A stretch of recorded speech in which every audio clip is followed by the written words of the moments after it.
forewarned, ladies and gentlemen. This is going to be one of those gargantuan, long Questlove intros. So you got to go to the bathroom, or So Questlove Supreme, let's go. if you're driving right now, or however you receive this podcast, just know you probably want to skip to the 8-minute mark, which will officially start the program. So let's do it. Yeah. No, for real. Welcome to Questlove Supreme, ladies and gentlemen. I'm your host, Questlove.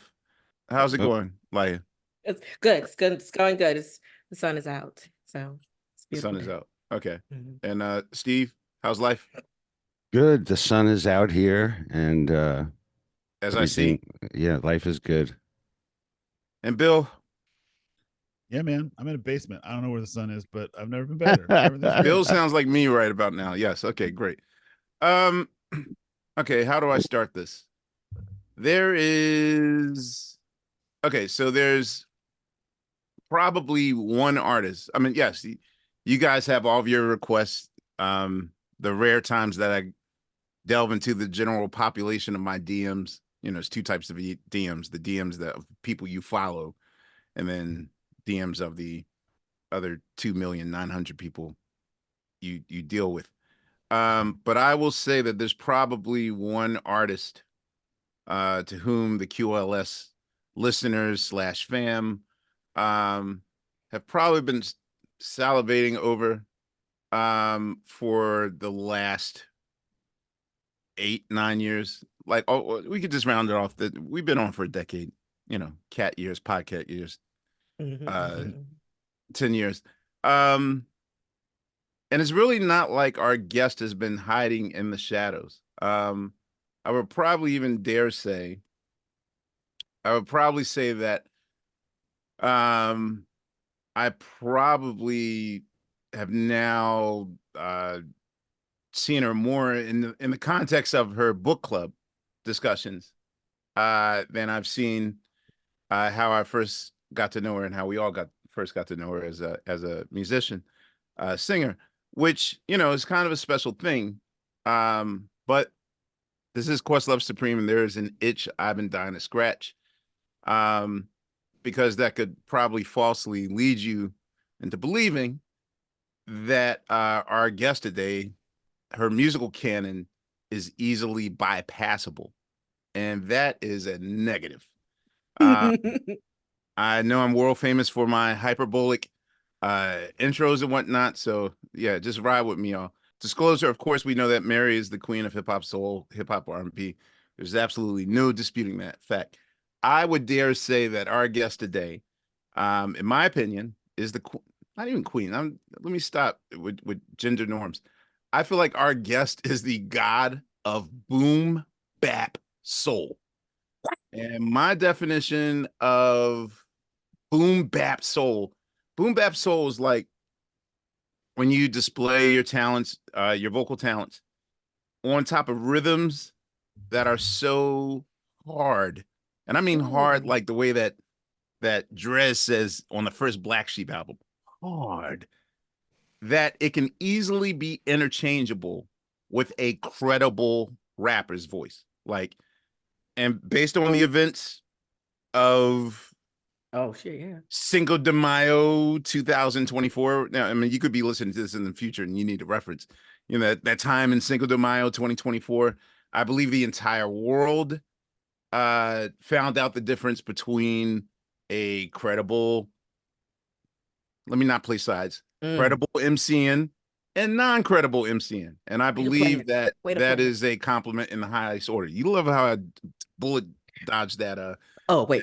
I got a little Kim that. Yeah, you little Kim. Right, that. Exactly. Little Kim. That's what we're doing instead of Matrix dodge. With Little Kim in it. I'm gonna use that from now on. That said, I feel like our guest has checked many a requirement list in providing us with what I say is our undeniable bangers. Like, more bangers than some of my favorite rappers have made bangers. And if I keep it, a buck, her music probably changed my opinion of the tom-tom. There's a time when you knew Questlove had minimum drums, and then one day you saw like, damn, he's playing real drums. He has a full setup there. I will say that our guest was probably the quiet paradigm shift in my relationship to my own craft that I've been doing since I was 5. So it takes a mighty influencer to make that shit happen. I feel as Got though 2 our minutes. guest has never been given a proper due. That's true. I would say that our guest is probably the metaphorical giving tree. And I'm being very careful with my words right here. She's probably the giving tree whose every creative move has been analyzed, copied, eaten, regurgitated, refurbished, and resold back to us. And if there ever was an artist to whom, and I'm really passionate about this only because, you know, I'm not doing the whole self-deprecating thing of like, you know, that was our story too. I'm not even making this about me. But if there's ever an artist to whom I wanted to peek under the hood of creativity, I will say it's our guest, Ahmir Rogers Nicholson. Once we were successfully able to book her at the Roots picnic, which passed already, and I'm manifesting that it was great. I will just say that you know, we've had very few personal interactions, only because I really wanted this platform to be the first time that we had our real conversations, because I know that I tend to freak a lot of my peers out, because I probably come off more like a journalist than a human being to some people. So I figured at least our first true interaction mixing can be on this platform. And then after this, we could be friends. Not to be outdone, I'm also obsessed with how she's pivoted into the world of literature, a world that I just stepped into in the last half year, in the world of publishing, authoring, not to mention songwriting, producing, acting. And most importantly, what's commendable is what I believe is her decision to kind of get out of the cesspool of the old record label system that we're having. I'm, you know, God willing, by the 40s and 50s. Of course, I'm at my day job, so you have to hear what's happening. Anyway, yeah, did I even make it to 8 minutes yet? God damn, 10 minutes. Ladies and gentlemen, I always wanted to say this. Please welcome our guest, finally, Ahmir.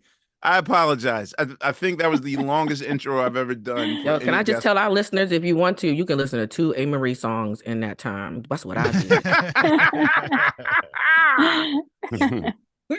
Oh my goodness, Ahmir. How are you? I'm so humbled by, well, I'm humbled by everything that you're saying. And I really appreciate that. You know, people always think that, well, I guess, I don't know, every artist is different. But for me, you never know what people think, you know, you never know. People tell you like, oh, this affected me in this way or not, but you're living your own skin. So you just kind of, that all just kind of disappears. And so it's and then it's easy to feel kind of like you're just creating for yourself and you're just creating and nobody cares. And that's just kind of like how everyone is different. That I can say that's how I am. And so it's like, oh, I appreciate that. Thank you. Like, wow, that's. Are you saying you feel seen right now? I feel seen right now. I feel heard. Like Yeah. I'm like, oh, okay, you know, all right. And we've had some interactions before in the past. You know what I mean? Like we've had some of that. But you're right. We never like had a full blown like conversation, like big ones. We've had little conversations here and there, but I always felt like before I would release anything, I would always feel kind of like some pressure because I would be like, I wonder what Ahmir thinks about this. What is he gonna think about this? Nah, man, dude, I'm such a fan of yours. Your demos for other artists are like part of my current DJ set. Like your work How is, you find demos from other artists, Ahmir? How do you, what are the demos from other artists? dog, you know who I am? Like, I mean, I do, but look, I don't even know about doing that this she to did flex. demos. I'm not even doing this to flex. like literally in this room are artifacts, and I don't know. I think I've built up a cachet of which people know that I might be interested in certain things. But I mean, there's especially on OK Player, there's a severe Right. underground Right. sect of us Right. that are into how the sausage is made. I give credit where credit is due. Shout out to Philly's own Cosmic Kev. A guy to whom I would say probably I credit with my creative direction and DJing of stuff I do to this day. And when he really likes a record, he'll just stay on that intro and not care. But for me, like to this day, I still spin those records. Like they'll never, and they still work. They still work. They still work. But we'll get to that. We'll get to that. How are you today? Where are you speaking to us from? Like where are I'm you? good. I'm in Atlanta right now. And Okay. So you reside in I Atlanta? in Atlanta. Yeah, I'm back and forth between LA and Atlanta a little bit. And yeah, everything's good. I actually on a deadline. Actually, I have a lot of self-imposed deadlines for writing stuff. Mm-hmm. But then I was just doing some past pages because I have a novel coming out. We didn't announce it yet. You know, we always meant to announce it, and we didn't announce it. But I have a novel coming out next year. Nice. For grown-ups, you know, because I did a children's book and everything, but it's like, you know, a grown-up novel. And then I'm just now getting into, like, I just had a conversation with a producer that I won't name just yet, but we were just like, okay, we gotta let's get it in play. Mm-hmm. Because I'm just now beginning working on the next album. And so Good to hear. it's really this next album. I mean, I always have a lot of ideas and projects. That's one thing I like about not being like in the traditional record label system, because it Mm-hmm. didn't really work for me, because I'm always creating something. Like even when I would create an album, by the time I would finish recording for a project, it's like, for me, it was never like, now I'm done. It was more like I'm just recording and just making stuff, creating, playing, and then we just have a cutoff point. But by the time we would get to that cutoff point, I would almost start getting into a different vibe. So if I kept Mm-hmm. going, it would just be a different project that doesn't go with the last one. So even by the time we started doing like visuals and all that stuff for the album, I was kind of like over it already, because I was Mm-hmm. already like, now I'm Into doing your this next with phase. this sound and this vibe, and I don't want to do that other sound. And that would frustrate me a lot. Like I would be frustrated with myself as an artist, because I'd be like, why don't you? This is the visual vibe, the visual section, and why don't you just dig into that? But I'd be like, but I'm feeling a different mood now. Now I'm in this sound and this feel and these colors, and they want to drag me back into the thing. I already did it. Like I already got it off my chest. I'm done. I'm moving on. But you lived with it. We haven't lived with it yet. But right, no one else lived with it. And plus I was doing stuff that, you know, I know a lot of people like the visuals. Frankly, I don't know how, I think Pharrell and I talked about this once, like about how we see music, and like even like it's just like colors and a little bit of Synesthesia. that synesthesia, right?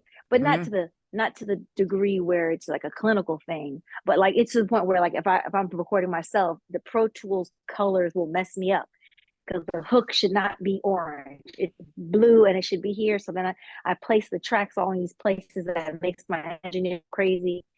But doing visuals, I don't really like doing visuals to music. I do it, but once the visual happens, the thing that's in my head changes. And I think that's why I was kind of resistant to it as well. It's just why I don't always have a million visuals. If it was up to me, I would have no visual. I would just have like, here's some colors, here's some texture, and that's it. Are you a fan of the UK collective known as SAULT? Have you I'm heard of not them? familiar with them. No, I'm not familiar with them. Hearing. SAULT. I guarantee they will change your life. Okay. Like SAULT, basically. Okay, so they kind of started off with this Daft Punk mission where they didn't want to be known. All their Right. album covers are black. They've since But your then soul. like adapted to, you know, red and, you know, but there's really no visuals. But Initially they were mystery, but of course we know that Inflow, Cleo Soul, Mm. Kid Sister. There might be a few other people contributing, but yeah, that's a group who has used kind of mystery to the hilt, where Interesting. and that's the thing, like you, for instance, I wanted to like do that.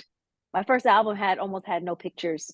When we sent out when I first came out, when they first Sony sent out wasn't that having that. sampler. Yeah, look, I've been saying this for years. I was saying that for years, but even from the first album, because I've been trying to be like, you know what?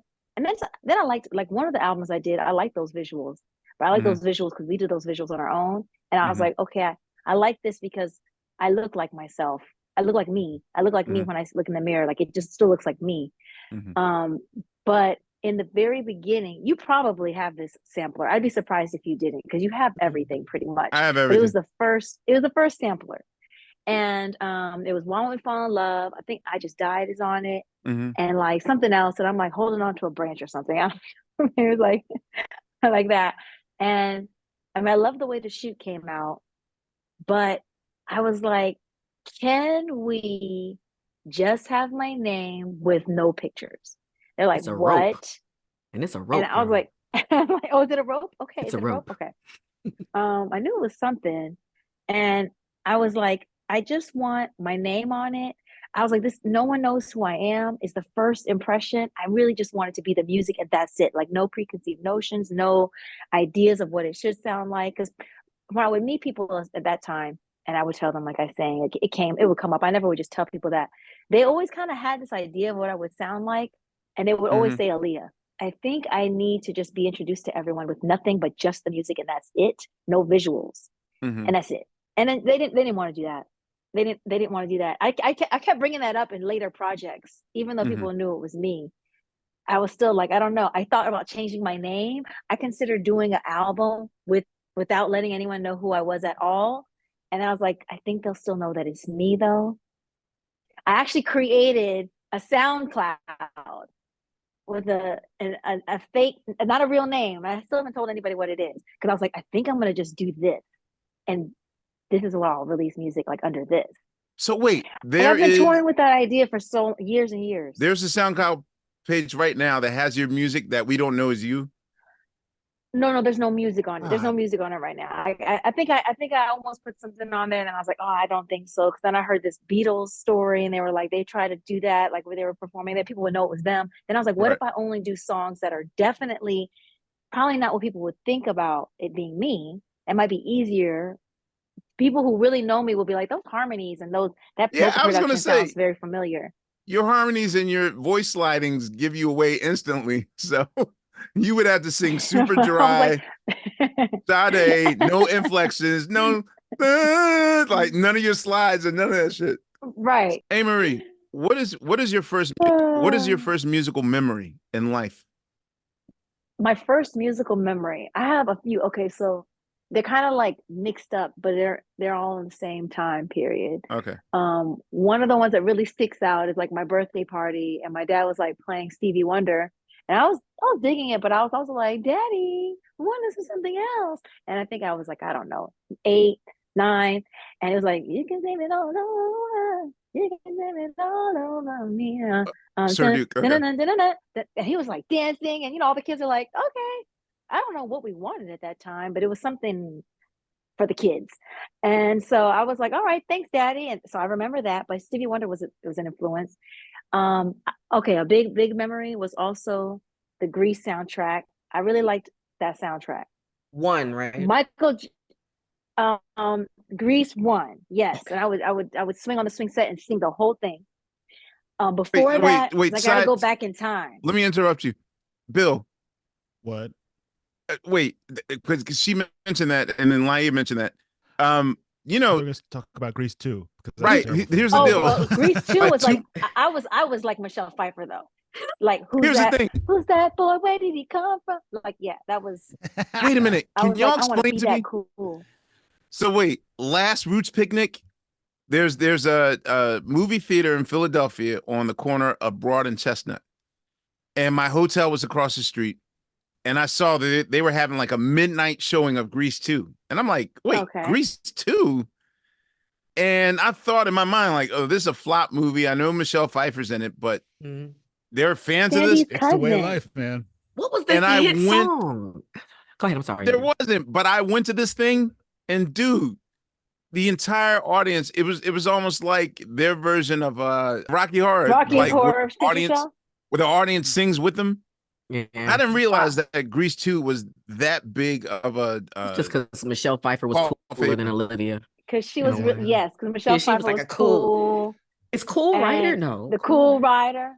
Cool. That was my But the- that was the my jam- Yeah, the that was jam in my the first thing. one I did the keeps- dance. I wanted the jacket.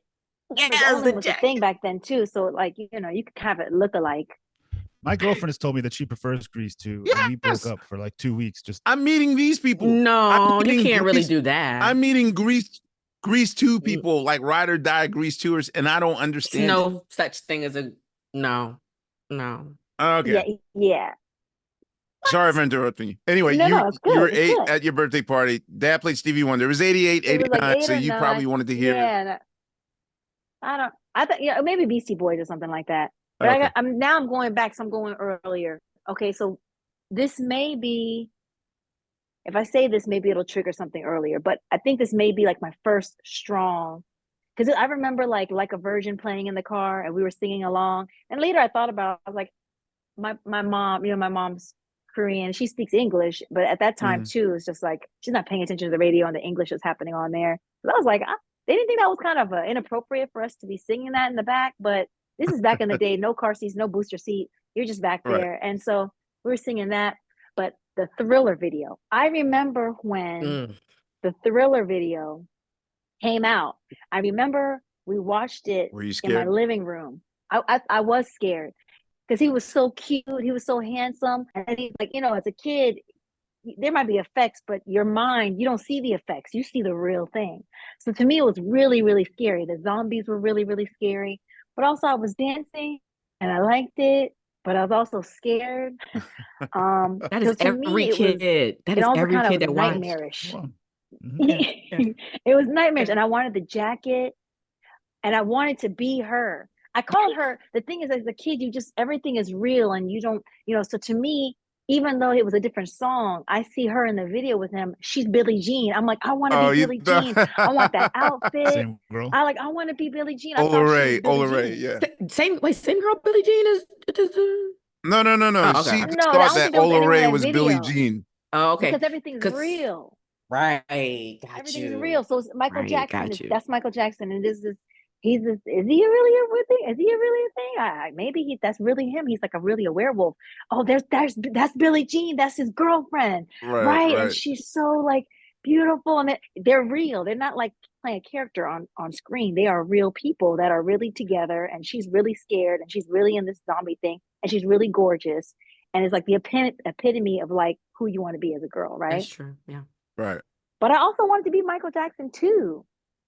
Because he was Ah. doing the cool So dancing. cool. Yeah. And the knife fighting, like I was into that. That was Beat It. See, it That all was- blends together. Oh yeah, okay. I was thinking bad, all but yeah, blend- he even he though- fought a couple times. Beat right, yes. So it all blends together. So that's probably my earliest. You know, I have that, and my dad playing the Marvin Gaye. So I used to listen to Marvin Gaye on my own, like religiously. He had the whole Marvin Gaye collection, and I would just listen to it. That's why I would say that Michael Jackson, Marvin Gaye, and Mary J. Blige are my top 3 influences, Okay. Okay. and Phil Spector probably. Curious choice. Okay. That was an interesting fourth choice. I'm not gonna That lie. was a- What was it No, again? Spector's The wall of there. sound. Oh, okay. Yes. The production. Because the production, but what I hear is the instruments. But the one thing with Rich and I, we would always, like, he understood. I was like, I hear those instruments, but the voice is an instrument. And so when we would create songs, it'd be like, we need this part, like, or I'll sing this vocal part, but it's like a trumpet.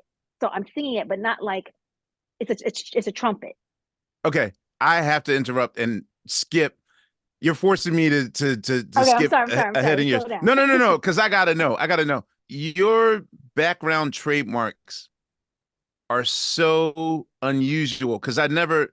Okay, so as an engineer, if I'm dealing with background vocals, I would tend to think that the soprano voice, the highest one, would be sort of the ringleader, and then I'll figure out a way to tuck the tenor, alto, and bass, like the other harmonies, like under them. Really not put them on top of the, because I would think that the cherry on top, like the melody on top, is what drives the vehicle. But your level of background vocals, your tenor is always the loudest. Your tenor is louder than your top voice.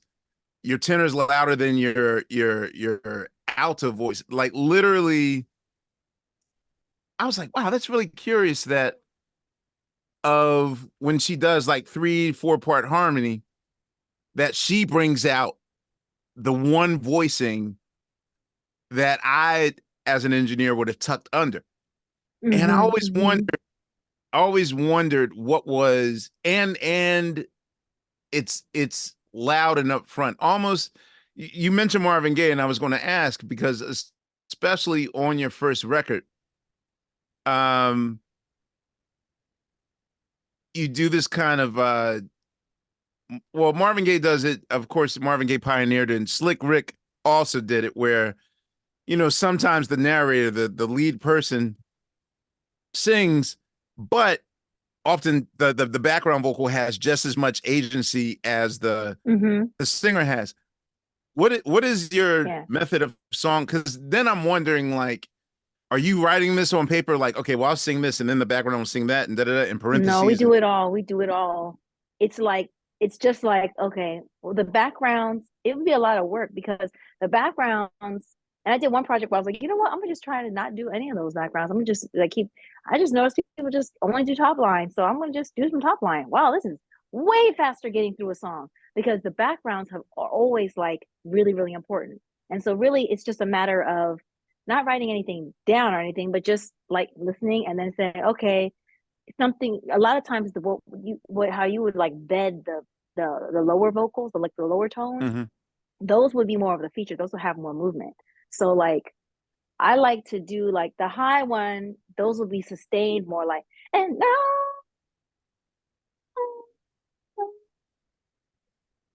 but then underneath it, and like that. And then it's like, okay, then we have that in between. And it's like, okay, what can go in the middle of that? Maybe a little something. Right. And something like, so then things are like kind of moving. And this is why I say for me, the music is like visual, but in a different way. It's like, it's movement, like color and kind of like, like it's hard for me to articulate it exactly because it is something that's very visual, but not in a picture, not in a real human being thing. I see what you're saying. Colors, like if you look at the universe and the galaxy, you're like seeing like swirling. I know it sounds like silly, but we're not silly, but I'm not trying to be woo-woo about it. It's just that is literally how I'm creating. And Rich is similar in when we would do our vocals, because we like collaborate really well because we think very similarly when it comes to especially those kinds of background notes. And it might be something. Go ahead. Then my one question is, how tedious is it if you're doing this live? Like, how hard on you are you on either if you have background singers? Like, how hard on you? Like, do not sing. Don't do it. No, don't. I don't. I tried that, and I was like, no. But play it. No, you can't sing it. Wait, literally, wait. There are no background singers. Literally, when I didn't know you, there was a moment. Okay, it's actually one of my favorite albums of yours is the one that you didn't release in the United States. Because I love it. Because I love it.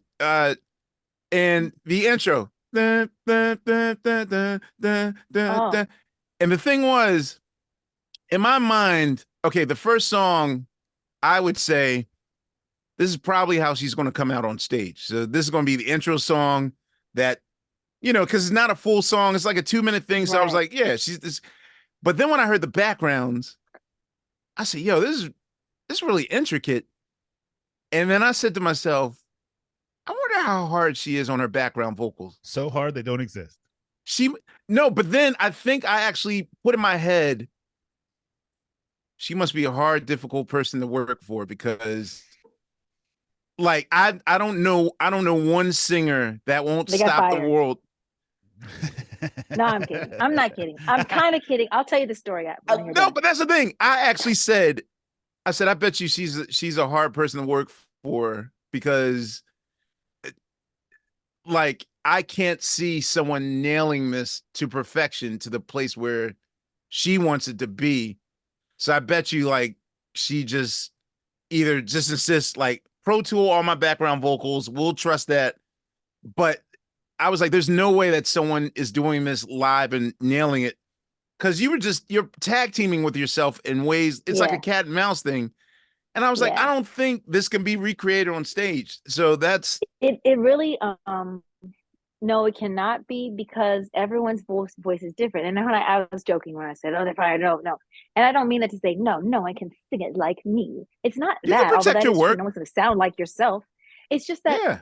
it's not going to sound the same, and because one, it's not going to sound the same because it is someone else singing it. But because again, the backgrounds are not backgrounds. Backgrounds are like a lead. They are like the co-stars of the songs. And I say that in an objective way, in that I'm not saying, well, that's me and that's my voice. No, I mean, just how they're crafted is that they're very important. They're as important as the lead. They are, in a sense, their own lead, which, and since I'm not in a group, you can't sing that part because you won't sound like me, because you don't have my voice. You have your own gift, your own voice, and it's different. And I did try to have background singers before, and it wasn't that they weren't getting the parts, although they always had to be laid in there anyway, tucked, because it would be hard to follow otherwise. But also, it doesn't sound like me to me. And so when I'm singing, because the song is supposed to sound like this, Right. if it's another voice, it was throwing me off, and the textures just weren't coming out correctly to me. And I will say, I'm a person, I don't enjoy, generally speaking, not all the time, I don't enjoy watching performances when I'm listening to somebody singing their record and there's other people's voices that are there that wasn't there on the record. Personally, I So don't. wait, so then how do you do a live show in that way, right? So You can Pro Tool it. The vocals are all mine. Pro Tool. I Pro Tool it. We got to the point where we would have background singers miming. They were mouthing, but don't you dare let me hear a thing come out your throat. No, I'm just the years of sleep that I've lost knowing, like, literally, I was just like, man, I get like her background parts are too intricate. I can't see her being not pleasant to work for, but I know I've seen people. And I was never mean about it, by the way, either. When we decided not having any background singers anymore, I was not mean about it. But no, it wasn't their fault. No, it's cool, but you can be serious about how you want stuff, and yeah, I was just I like, oh, this respect isn't that. going to work out, and I felt bad actually, because I felt like, oh man, and I know that it would have been nice, and that feel would have been nice, like as far as personalities go, but it just wouldn't sound right. Nah, you laid a mousetrap that was not able to be crossed ever. So, but that makes you unique. No, I was going to say now, in the age of K-pop, where, you know, and I'm not talking about the K-pop that's sort of thrusted in our faces, like the popular ones. Dude, there's like right now in K-pop world, there is, I mean, the level of post New Jack Swing, and they're almost like entering their boom bap era right now. Like at first the New Jack Swing era of K-pop, where everything sounded like Teddy Riley and that, you know, like Jam and Lewis R&B of the late 80s. Now, like, I'm getting hip to K-pop groups that are using like break beats and whatnot. Have you ever thought of because when you were talking about similar voices, like I know, like the only difference that I would see between K-pop groups and maybe like in America, I guess the air quote boy band theory is like 4 members, 5 members, whereas now we're seeing 20,000. we're seeing K-pop groups that start at 7. Yeah. I've seen one that's like Right. 11. You know what I mean? And they're doing intricate parts, that sort of thing. Have you Mhm. been approached like, because right now I feel like K-pop is going through their nostalgia 90s R&B period right now. Like, have you been approached to compose songs for any of those groups or? I know there was some talk about something like that maybe several years ago. Okay. Because I did collaborate with a couple of artists a lot of years ago, like over a decade ago. Mm-hmm. And then yeah, a couple of artists, and that it was been about that long. In the K-pop And then there was world. and then I performed with them, and we did things together over there. And then there was talk about possibly doing some kind of like writing, that kind of thing. But You haven't delved into it? it could be cool, but there's so much that I want to do creatively, and you realize your time is limited. I get it. That I would just do my own thing and put it out, which to me always made more sense than to go ahead and do what I'm going to create, and then songs that I don't end up using, that kind of thing. Seeing, then shopping those like that, but not actually going in and, although I consider that too, like going in and working with someone or some people, like to specifically craft something for them, especially because as an artist, I feel like I can go in and really respect them as an artist and what they want to do and what they don't want to do or sing about, and just knowing from my own experiences. That's why I really work with like different producers, but I have like the ones that I really work well with. And the thing is that sometimes, even to my own like chagrin, I have to write my own records. Really, the only person who could really write records for me would be Rich, and we can collaborate. We can write them, or like 1 or 2 other people. That's it, because no one else is going to actually write a song that's what I want, what I would actually say. Because I've been in sessions where they'd be like, okay, da, da, da, da, and I only went to the sessions because someone at the label wanted me to go. No offense to the people who were there, but that wasn't, if I'm going to work with someone, that's why I never really make people pay me. I think maybe probably people paid me a couple of times for a feature, but I was always like, I'll do a feature. They don't have to pay me, because to me, they might be in a minority. I feel like there's something a little offensive about having to, like, asking someone to pay me for a feature, because I feel like if I'm an artist and I appreciate you and you're like appreciating me, let's create together, let's play together. It's and most of the time you pay somebody, it's going to that label and this, and someone wants fees, but So you don't know, even want a little weird. You don't about want that. publishing? No, you get publishing, but I'm talking about, will you do this song with me? Yeah. I'll pay you this money to do the song with me. And then Okay. if you're going to be in the Alright. video, I'll pay you more money to do the video. And I kind of feel like Okay. if you agree to do the song, the inherent in that is the acceptance of doing the video, if there is one, right? You don't have to pay me, but something Right. about it feels a little like too transactional versus 2 I artists understand. coming together to create some magic. Real quick, because we mentioned, I want to go back to the K-pop question that Ahmir asked you. Yeah. Oh, yeah. Curious, do they understand and accept you also as one of them in that way? And do they see you as an asset because you are a part of them as well? How does that work? When I did collab, back at that time, they were really like appreciative, and my mom was with me too. But it was also interesting to see how the system works. It works really differently. Like, artists in the States, they go show up to a thing, perform. The people that are doing the background stuff, the show that you go show up for to perform, all that, the producers, all that, producers of the show, they can tend to be more deferential to the artist. Not saying that you want that, but that's just like, they're just like, okay, you're here to do the song, we appreciate you, we're going to do some TV blocking, etc. But they're very deferential. It kind of was the opposite way what I was witnessing. Now for me, it was different. They treated me very well, with respect, the people on the TV show, because I'm also an American. I'm coming in, so I'm a guest in more ways than one, when I visited. But I noticed that for the artists who were, and maybe it's different now. This is back in, I forgot what year, but at least 10 years plus, right? I noticed that the artists were deferential to the TV producers. They were the ones doing the extra bow and the extra, Okay. you know, and so that was interesting. You know, that was curious to me. Mhm. But it's because it's the way that, and the way I figured it was that their entertainment system, because we created our entertainment system decades and decades and decades and decades, we have so much longer. There was a change out of the old studio system, our old Hollywood studio system, where the actors and stuff probably were very differential to the producers back in the Marilyn Monroe, pre-Marilyn Monroe, Lauren Bacall days, right? But it's grown, and artists have learned their power, and it's become a different ecosystem. And so I was like, where they are now is where golden age Hollywood was before. And as it progresses around the world, the entertainment system progresses, artists will become more knowledgeable of their power and recognize their power. And then those around them who work for them, when the TV shows, but the TV producers will understand that around the artist is the sun, and everything else is revolving around them. And once the artists realize that, the system will change. So it's just that they're just behind. It's like the advance of humanity, right? Like at any kind of system, that's where they are, and they're going to be in a different place, and soon it's going to be totally different. It blows my mind because I don't think really people understand the concept that, like, I asked somebody Korean one day. I was like, "What was before K-pop?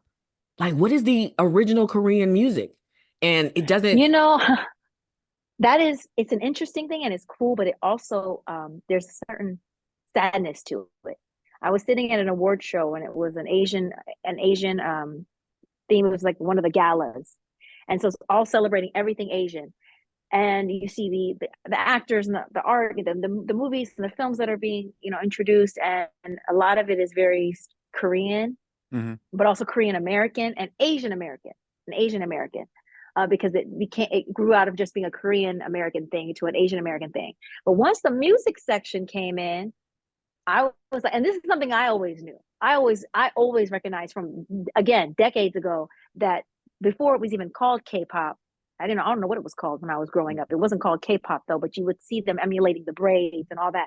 It wasn't called K-pop, but it was just pop, right? Korean pop music, popular music. We would watch. My dad would comment, "Those are black dances." I was like, "Yeah," and I'm 11, I'm 12 at the time, and he was like, "That's just Korean people doing black music," and I was like, "Pretty much that's what I'm seeing." But see, the artists were very, very. But there has to be they gave credit. What is the indigenous? Well, they gave credit where credit is due with the music. Okay, so the music that I was seeing, I was like, wow, this is so interesting because I'm watching all this stuff, and I'm Korean as well. But once it comes to the music, this is black music. The only thing that's Korean about it really is there's a certain politeness, there's certain movements, the cute parts and stuff. I was like, but that's also modern. But I was like, this is black music, and I was like, interesting. There's almost like this gap where there's no Korean, because traditional Korean music is more like, my mom would play it sometimes. Okay. So you just have the drums, and I wanted to do that too. Actually, I think I'm still going to do that. I have a whole thing in my mind. I won't say what it is, but it's like a very big VMA type thing. But I wanted to do something really cool culturally, right? So the music would be like dun dun dun, and you just, that's not, I'm not saying any words, but the so that kind of vocalization, that's one of the traditional like aspects. But that's like what people would call like old people made traditional. But see, Korean people have a lot of soul too. So you have those side drums, those drums that are in the front, and so you just hear the and then that vocalization again that I was doing. But there is a gap from that, because I was like, where? And I sat there at the gala thinking, where is the bridge from that? And what I remember hearing as a kid when my mom would play that sometimes, to the traditional young, like where is, because we can say this is what pop music and R&B, and we're getting the roots into blues and going way, way back. But those are bridges. I was like, where is the bridge? There's no bridge. It's almost no like it went I thought I was crazy. Okay. To Coca-Cola. Yep. From that to a complete cultural import. And so I was like, man, I don't know. I was like, I mean, I'm Korean, but I'm also black. So I view it like, okay. But if I weren't black at all, I'd probably be thinking like, yo, we need to be having our own. Like, what is our thing? Yeah, I What is want to our see them thing that's going show they from shit. this to Like, this? I want that. yeah, I want And I that mean, too. honestly, I am black and Korean, but I am black and Korean, but I still feel like I want to see that, frankly. So I don't know if you know this. Someone had asked me once, like a casual music fan, like, they were trying to make sense of what just happened in the last like 20 years. It's like, yo, like, Mm-hmm. remember there was like a soul movement about to happen in the States, and like, what happened? He's like, around 2006, everything just stopped. What happened? What happened? And my observation at the time from touring was Mm-hmm. I went to Australia and I got my answer. So, what I discovered, and one of my managers is from Australia, and he explained to me that the effect of what happened to American radio in 1997. There's a particular bill that was signed, which really set into motion uh uh like Clear Channel's stranglehold on. Oh, the monopolies of radio. You're I talking about Right. remember the whole, that. I yeah, remember yeah. that. Whereas, Lion knows the game. Like, basically, Mhm. there was a time in which an independent DJ could play what they wanted, Mhm.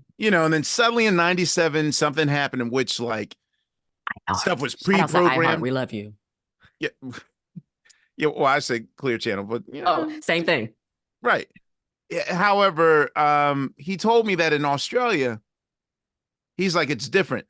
There's a soul festival in Australia that's almost like the size of Coachella. And at first I thought Mm. it was a prank because I looked at the poster and it looked just like a Coachella poster, but it was like starring D'Angelo, Maxwell, Mary J. Blige, Erykah Badu, da-da-da, da-da-da. Like every, and I'm like, wait a minute, is this a prank? We all thought it was a prank. And my manager was like, no, what you don't understand is that what happened to American radio in '97 never happened in Australia. So as a result, there's a whole generation. There was a time period in which a Green Day song would play, and then Erykah Badu's On and On could play, and then a Lance Morissette song would play, and then they played Brown Sugar by D'Angelo. So basically, no one ever gave them the memo that we're just going to play these 12 songs and these 12 songs only and beat you in the head with like the way that we have it here now, where you now have to search Mm-hmm. elsewhere. And for me, I was like, okay, so the sound that's happening with K-pop, at least when when someone put me onto it, I went to a restaurant and I kept hearing over the thing. I was like, wait a minute, like, it's almost as if Jimmy Jam is produced, not Jimmy Jam. It's almost as if Teddy Riley produced. It was literally, and I don't mean like references from the hits. I'm talking about like, think of the filler on like side 2 of like Guys the Future album, like the second album, like the Dance Just Clap Your Hands and Bobby Brown's I'll Be Good to You. Like literally like filler, but like that's their. So my assessment is that something happened around 86, 87, 88. I don't know if it's club culture or whatever, that now it's almost as if it's their version of nostalgia where it's circle around 20, 30 years later and has become kind of their bread and butter, And even the Well, few artists that everything. come, even the few artists that come here to the Tonight Show, like, they'll talk about like, yeah, I grew up on, and then they'll just name like Albie, like, and I don't mean like the Captain Obvious. They won't say like, oh, I raised on Michael Jackson and Whitney Houston. They're like, yeah, I love Christopher Williams. I love Albie Short. So something, Yes. No, they know their artists. That's the thing. The artists do love Black music, and they do know, they appreciate the artists, they respect the Mhm. artists, but they do know our artists. like well. And I think that like they appreciate them, love them, study them, listen to them, soak them in, just on a level of just appreciation. Like so they don't just skim the top of the pop, the stuff that would be most well They known. go I think deep they in it. really do. Right. They go deep in it, so they do know that. Wait, can we go back in the time machine so we can actually get to your story? Like, Right. Oh Wait, shoot, like what? where No, was your I bone? love that we're just talking. Wait, I what? know we're just What talking, was the but I story? gotta at least gotta Like, know. where were you born and stuff? No. I mean, where were you when you? I know you're a military brat, but where do you consider home? Like, where are you born and raised? Please say DC because we claim you. I wasn't born and raised. Well, I wasn't born and raised in any one place. So to me, I consider myself like a citizen of the world. Like home is where I am. Where do you have the most fondest memories of? I will say this about DC. DC is where I really came into myself as an artist. Mhm. Like DC kind of like that's where suddenly I knew how to dance.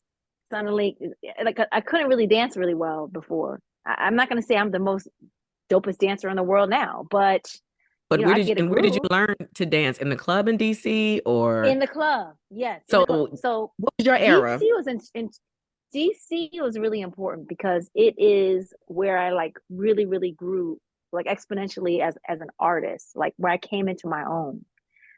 Because of who I met, because of where I was going, because of the vibe, the feel. Like DC is really like when I chose to go to college in DC, it was because it was close to New York, and I knew it was culturally rich. It was a black city. I hadn't, you know, I grew up as a military brat, so I didn't really get to just be around a whole lot of black people only. It was always very mixed, which I loved as well. But I was like, I really want to be in a city where there's a lot of black people. You know what I mean? And then I got to be close to New York because I want to try to get a record deal. So I go there on the weekend, figure something out, try to get some meetings or whatever people do. I'm coming out of Alaska. I don't know. It's just like, hi, I want to sing.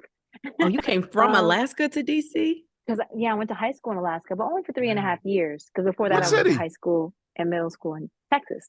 I was in Anchorage, Alaska. And then I went to, I know I cried when I was fine with moving around my whole life, but when we were going there, I was like, wait, there's no people there. It's like a moose. There's that TV show with the moose. And you know, Northern exposure. but it wasn't like that. It wasn't like that.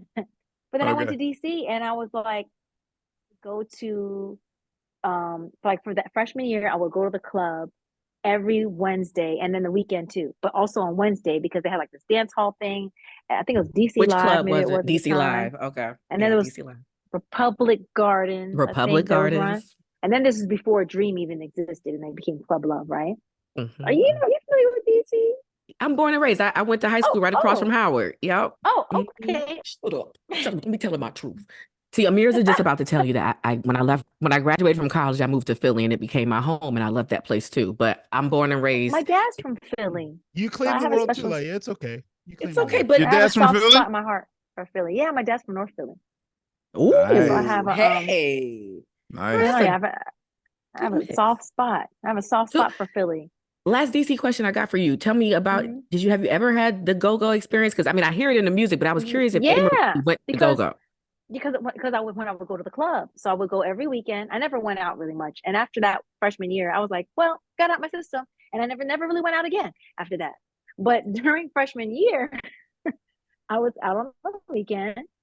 And then every Wednesday at least, we would go out and literally I would go to dance. I know that sounds like such a I just want to go out and dance, but I did. I wanted to go to dance and have a good time, and then it would be like reggae night and this night and that night. Then they have like a go-go night, and I was just like it's instrumentation. Sometimes for me, I would like a song before there's any vocals on something. You know what I mean? So I could just appreciate that, and that's why I say like DC. I really kind of like got my seasoning and kind of came into myself as an artist. I met Rich there, and we like just created some. It was a lot of like playing around with. Okay, what do you like? Kind of like what do you bring in? Like, this is what I've got. Okay, what do you have? I have this. Oh, that's what I've been looking for. And, why don't we do this and combine it? And it's very very magical. And so I think that's why sometimes people will ask like if I'm from DC, and I'm like, no, I'm not from there because I'm a military brat, but that is where I really, I had my influences, but the seasoning, the finishing, the cooking, the bake, it was all happening in DC. And In DC. Ahmir, that's how I feel about Philadelphia. That is how I feel about Philly. really, Okay. Yes. Like Yes. you and Amory have commonality. Okay. Emery, do you have perfect pitch? Because we're talking about like synesthesia and the way your harmonies work. My guess is that you do. I have, I do. Okay, now I'm not always singing in perfect pitch, but I know when I'm not, when I can hear myself.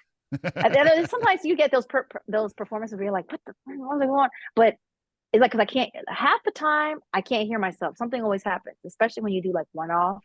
If it's a Mhm. tour and it's my tour, oh, it's all my people and we have it locked in. But when I'm going somewhere and it's a new person, a new sound person, a new someone else is going on before you and your things were touched, you can't hear yourself, then yes, I can't hear that.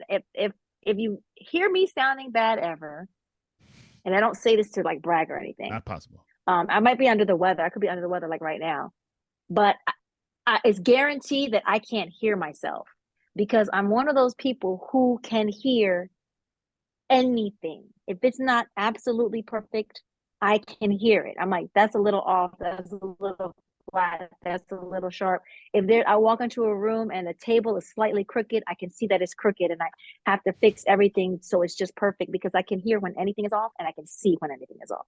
And an engineer told me one time, like, how could you hear that? Because I can hear like, okay, you know, lay the vocals back. I mean, you engineer, so you probably know what I mean. Like, lay it back, not like 0.10, not 1.15. Lay it back 0.02, lay back 0.01, go back 0.01, go back. That's like super minimal. A lot of people can't tell, but I can tell. I You've got been you. a nerd all your life, Marie. I have been a nerd all my life. I've been a nerd before I've been anything else. I love it. You was like, you remind me of a Ramona kid. Like you read Ramona and Ramona Bees. Quimbley, age 8. Yes, that was my favorite book in Nailed it. But see, in the 3rd grade, Ramona Quimbley, age 8, that was like my favorite book. I'm sorry, listeners. This episode is like Memento on shuffle.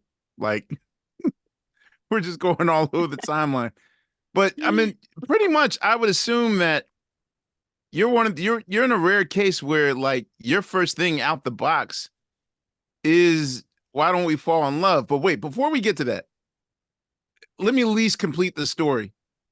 Please tell us how you met Rich Harrison. Okay, so I met Rich Harrison.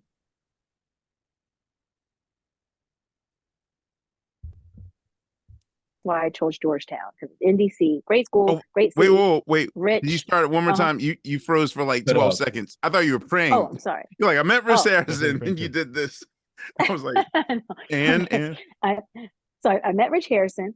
You know, again, I chose DC because it's a great school. I wanted to go to Georgetown. It's like, okay, I worked, you know, academically, I worked hard for this, but it's also close to New York, so I can work on getting a demo because I do know what I want to do when I finish school. This gives me time to get to that point. And DC is very, you know, rich culturally, so great. When I'm there, I'm actively trying to make connections, figure things out. Well, I was in a group for a second. I'm not a group person. The group never worked out anyway. I'm just not a cliquey person. What group? We didn't really ever have anything. The names kept changing because we never actually, that no one ever stayed in the group long enough for us to actually be a group. So what I should say is I was trying to put together a group. That's what it is. And people that I was working with, we were trying to put together a group, but it never worked. And I was like, see, this is a sign. I'm not a group person. But one of the girls who was not in the group, but was kind of like feeling her out, she also would put on fashion shows, and she was from DC. So to, you know, in the name of like getting to know each other a little bit more and not just only in the studio stuff, I just like tagged along with her one night while she was looking for some space for her fashion show. And so we went to, I guess it was DC Live at the time, but Rhonda Berry was the manager at the time. So I'm just sitting there literally kicking my legs while I'm sitting there and waiting for her to have these conversations about the space. And then, so she's doing her thing, looking around. And then he and I just get to talking. And I'm like, oh yeah, then I go to Georgetown, blah, blah, blah. And I sing. He's like, oh, great. Okay. After that, that's kind of it. Every time I would go to the club on these nights I was telling you about, like every Wednesday or whatever it was, plus the weekends, I would see him. And he always remembered because he would always say, you're the girl that sings. Like, right, you're the girl that sings. One of these days, you know, much later, he was like, hey, I have a friend who's looking to work with an artist. He's a producer. Yeah, mind you, I heard lots of things before. One of my things of policies was like, I'm never going to go out with a guy to see, what's going on. I was never, one thing I was always very clear on with myself was I know what I want to do, and I'm not going to sacrifice any of my integrity to get there. I'm just not going to do it. That's just not my personality. So if people are like, oh, this, you meet a lot of this guy wants to help, da, da, da. People want to help you.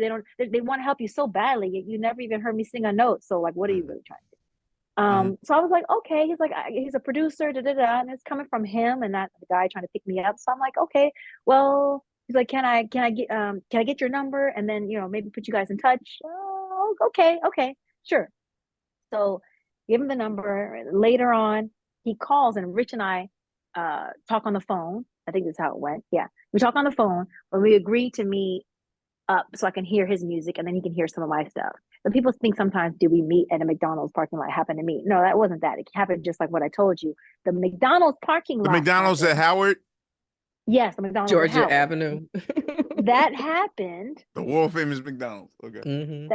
So it was late after school, it was nighttime.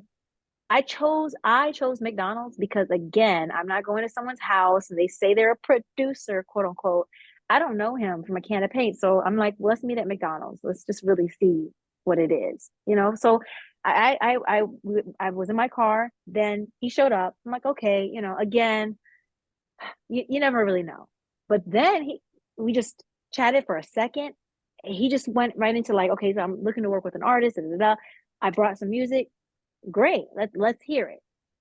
And I'm like, okay, he's serious. You know what I mean? He's serious. So he's playing me tracks, one of which ended up being the song Float. But right now they're all instrumentals. But I heard what I was looking for, what I've been looking for, and I was missing. Because what I wanted was so specific. And what I wanted was I need, obviously it's gonna be tracks I can sing to, R&B tracks, but I don't want them to just be R&B tracks. They have to be hip hop R&B tracks.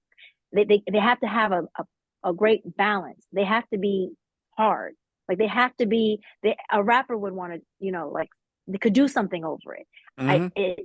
That's really really hard to find. Not so much now, but now music sounds a little different. But at the time, that was really difficult to find. Oh, it's hard to find now. Trust me. Okay.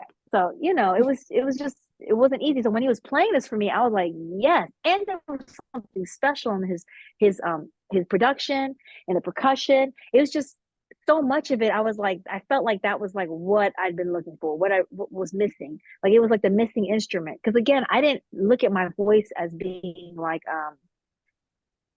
I did love to sing, but it sounds funny, but I didn't love to sing that much. I love to create music and to create sound. So that's why I would get asked to do so many like national anthems, birthday songs. And I was like, I don't like to sing national anthems. I don't like to sing because then you're just singing because you want to sing. And I'm not that interested in just singing, actually. It sounds weird. But that's why Rich understood what I meant.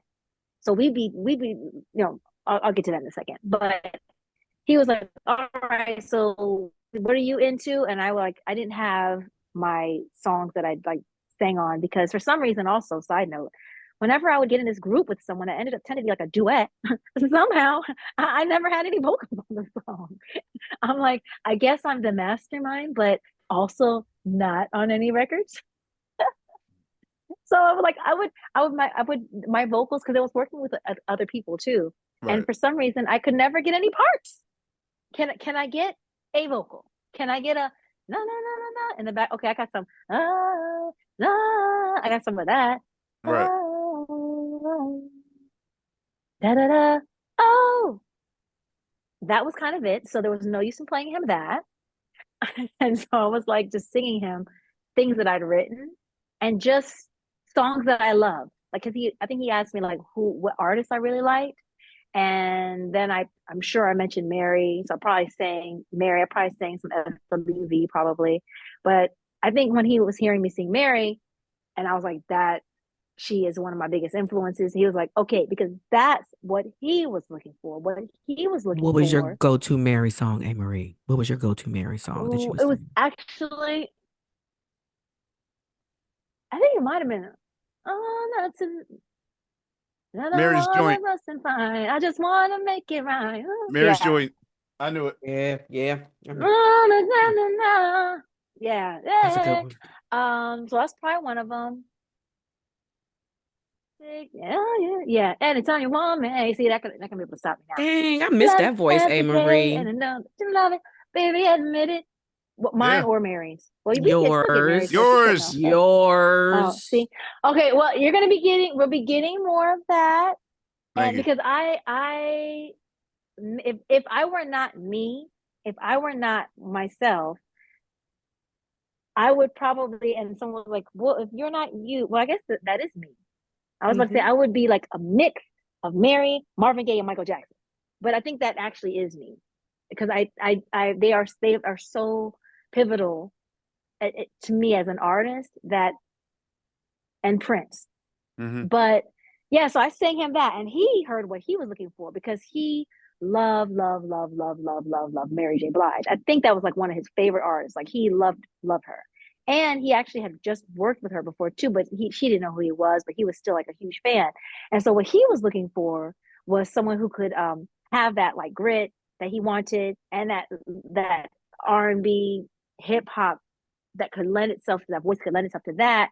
But then also, why did I even tell you a lie? Like something false, you know what I mean? Something soft too. And so he was looking for something very specific. So when we met, it was literally like we were the missing puzzle pieces, like artistically. And we could play in the false. Like even I Just Died. I Just Died was a song that wasn't even supposed to be a song of false. What was it? Staring. Yeah, I was like, Rich, that song is too low. I remember saying that. He was like, well, what do you mean? Because he would sing some of the songs, right? And I was like, listen to where the track is. Dun, dun, dun, dun. It's like staring in the mirror's eye, start to carefully contemplate. I was like, I can get there like this, but we can't get anywhere else. And I was like, all right, well, staring in the mirror's eye. And I was like, I don't know, but can I get all of that? And then I was like, oh yeah, I can. Am I false? And staring in the mirror's eye. And then when the song even gets higher, all of those things. So we had so much room to play with. And I was like, I've been looking for this. It was literally like the perfect fit. We had this. I said, this track right there, that was going to be float. I said, don't give it away. That's ours. So we already knew from the meeting and sitting in that car that we had something. And we met right after that, like next week. And we started doing the demo right then and there. Those songs, some of those songs ended up being on the demo. And then actually some of those songs ended up being on the album, which we recorded sitting on the back of a sofa with the washing machine over there. And those ended up being the vocals because when we tried to go to the quote unquote real studio to do it for real this time, we had already done it and created the magic. So it wasn't the same. And so you had demonitis. But it wasn't the same. Like those vocals weren't the same. They really weren't the same. It just wasn't the same. Okay. Did you have That's What I Needed to See? I'm gonna be surprised if you didn't have that.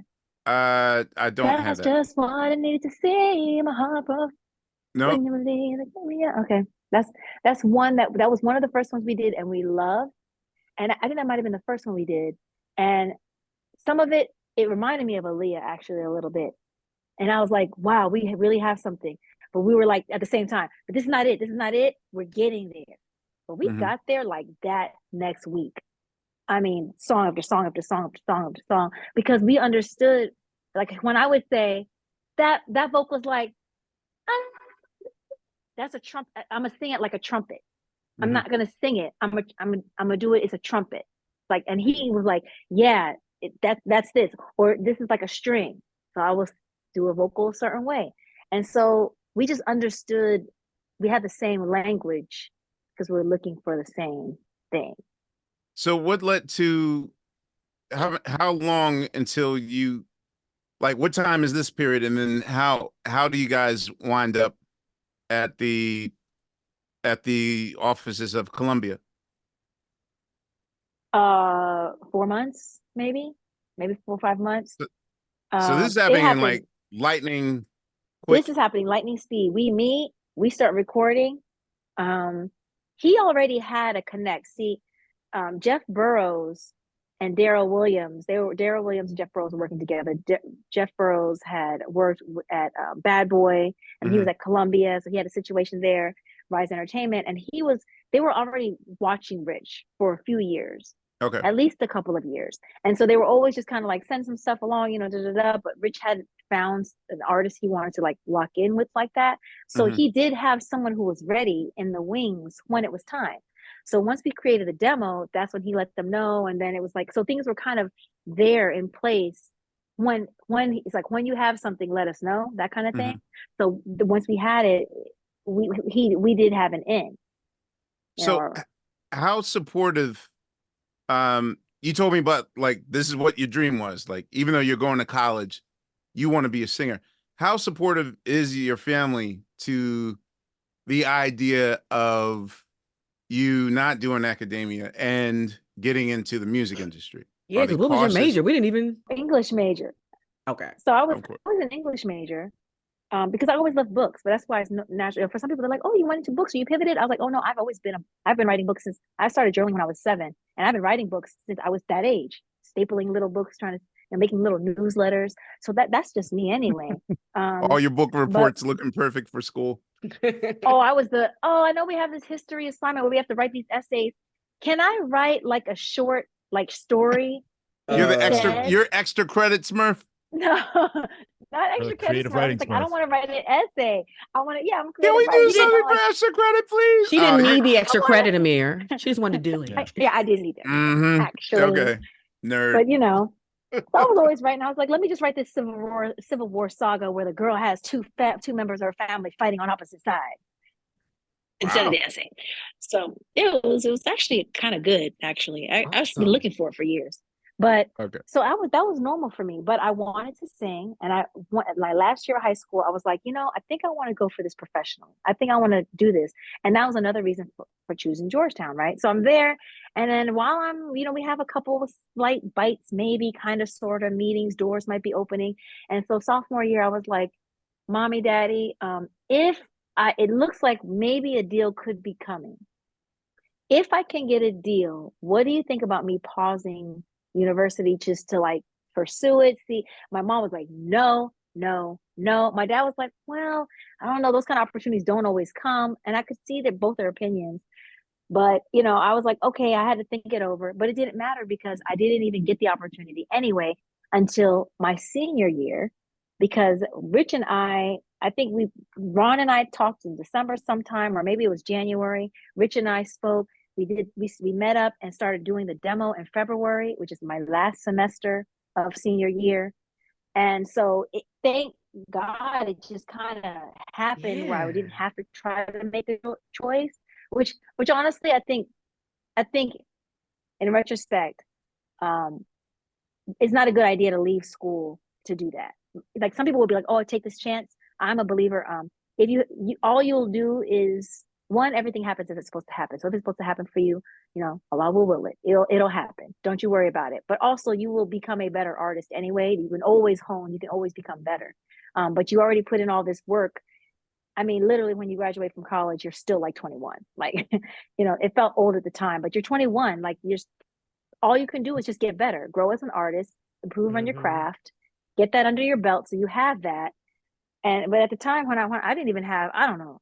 I was like career fest resume. I don't even know I didn't do any of that. I was like, cause this is going to work.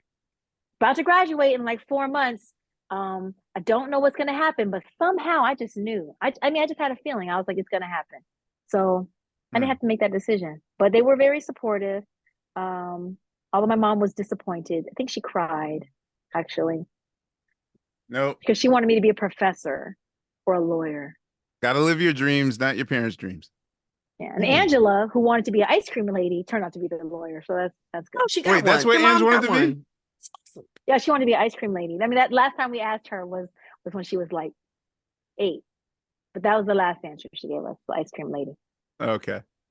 See, in my mind, you like said, okay, I'm gonna be a big star and you're gonna be my lawyer. No, Angela she wanted to be a lawyer. We had the conversations because there was a hot second where she was going to maybe be my stylist. And my parents were like, yeah, stylist. Angela has her own path, and she's going to do her own path. And if it comes back around, then she can do that. But in the meantime, she's going to do her own thing, which is good, because then I would have been like feeling too much pressure. I know your sister's tired of me because I will always run up to her and reintroduce myself. She'll be like, "It's Angela, Ahmir's sister." Oh, okay, sorry. It happened even at the Grammys last. Like, I'm always meeting your sister and everyone else for the first time. I was See, about to say, man, see, Angela, Bill, you're not yeah, alone. Angela does that. Angela feels like she does that. You know, it's a funny little not so secret, but that happens to me as well for a lot of people that I know. It actually just happened to me the other day when I was at a party. Someone that I'm supposed to know pretty well, not pretty well, but our paths have crossed enough times where it's like, hey, and I'm like, and then I was like, no, I do know him from somewhere. It's like, yeah, you saw him 2 weeks ago, remember? And Right. that happened last time. You're like, oh yeah. But I was like, oh, it didn't click because we were in a different environment. Like, Okay, there so were personal times. I'm gonna ask you the most loaded, broad question of all time. Oh gosh, Good. I'm scared. Preface. No, it's just I'm gonna let you, because you answer in paragraphs. I decide not to just go bit by bit. he's Okay. met his match, Ahmir. Yeah, right. This feels Yeah, like a I was battle of gonna two say, worlds, like the oh, same, God. same person. I was like, It is yo, like talking to two versions of the same we person. would have been BFFs in a whole Damn, nother Bill. lifetime. We're literally the same person. It's Wait, like hold on. talking What's to your a mirror, sign? right? What's your sign? I Don't am say a Gemini. Capricorn sun sign, Aquarius rising, and Pisces moon. Wait, damn. Well, wait. What's I your don't know what birthday? any of that When were shit you means. born, girl? Yeah, January 12th. January 20th. January 12th. we the 20th. Oh, you're January 20th?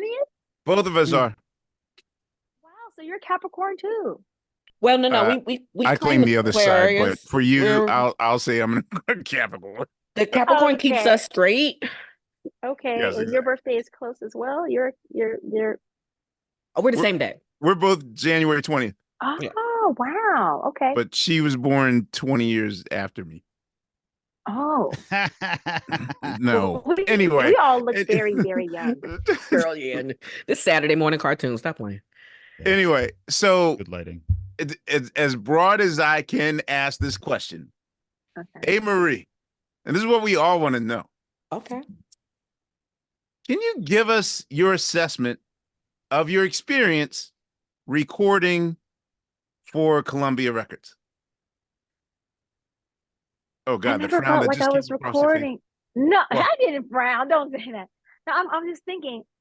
I never felt like I was recording for them because I came in, and I say we came in, because me and Rich, with our own music and our own sound, and they really did just leave us alone. They really did just leave us alone. Now, later, they did try to play around with some things. I remember getting some different versions of hooks of one thing, and I was like, what? Okay. They were trying to augment it or something? Oh no, it was like that hook is too linear, quote unquote. I was Linear. like, I don't really know how to process that. I'm just feeling it out and it feels right to me. It feels good. But okay, so then there was this other wordy hook. I just want to. They asked you to change the hook? Oh no, they had someone sing it and everything. Then I was doubly offended. One thing I can get offended when people try to change the thing, unless it's solicited. But sometimes the labels will jump in with unsolicited thoughts. How about this? Yeah, and I didn't like that. But generally, they did just leave me alone with it. You know what I mean? Or maybe I just kind of just didn't really care because I just felt like I came in to do my own thing anyway. Like I was like, at my funeral, they're gonna play Frank Sinatra's "My Way." That's what it's gonna be playing. I mean, probably not really. It's a little bit somber and weird to play at a funeral. It's a good question. I don't like that. What did they? What song is going to play at my funeral? Yeah. Oh, yeah. Guess Good what? question. And I've etched this in stone with my lawyers. I'm not having a funeral. Okay. Ah, However, my plan is I will organize a bunch of dinners. We'll just cut to the chase. We'll go to the repast. I will organize a bunch Ooh, of it's gonna be dinners. good. Like your birthdays. Ooh, yeah. Yeah. Come on. Oh, I will sorry, why am I organize a bunch of excited? dinners for all my loved ones to just sit and have a meal. And that's remembering Ahmir. I'm sorry, I've been to, especially in the last 3 years, post-COVID, I'm done with funerals. Like, I'm You can't done play a with Eye song on the now? Sparrow. We I'm can't done play a with Eye on song. the Sparrow. I'm done with You that. ain't- Nothing, Mir. You ain't got no song we could play. Not really. I mean, I would force y'all to play the most goofiest song on earth. Okay, Like, it would be still. It'd be a Yeah. theme song. Never mind. Okay. yeah, exactly. Like, the Elmo's World, something oh my like, gosh. Perfect. yeah, I'm so unserious about that. When I'm asking you your experience at Columbia and Sony, was it hard just finding your space in your lane where you can Mm. just No, okay. Well, one, it's funny that you say that about the R&B part because when I was creating, actually, I had listened to some R&B and I was really like into music and that jacket before that, yeah. But I had gone through a long period. I actually didn't really like R&B. Didn't listen to it. I only, but even when I was in college, when I was in college and a little bit after that, I only listened to hip hop, no R&B, I can tell. or what I called boring R&B. That's what I call it. They were like, it's boring. And so that's what I liked about Rich too, because and there were great R&B artists, I'm sure, but it's just there was just that just in general, like for me, the genre, I was like, it's boring. And it's boring to me. So that's why I need that hip hop element in there because for myself, you know what I mean? So I just didn't listen to any of it. But and then I, fell back in love with it again. But I always needed like my favorite era of R&B was when hip hop and R&B got married. So that's probably we align on that. Mhm. As far as like what was tough about Columbia, see, this is the thing. Like artistically, they really did leave me alone, like I said.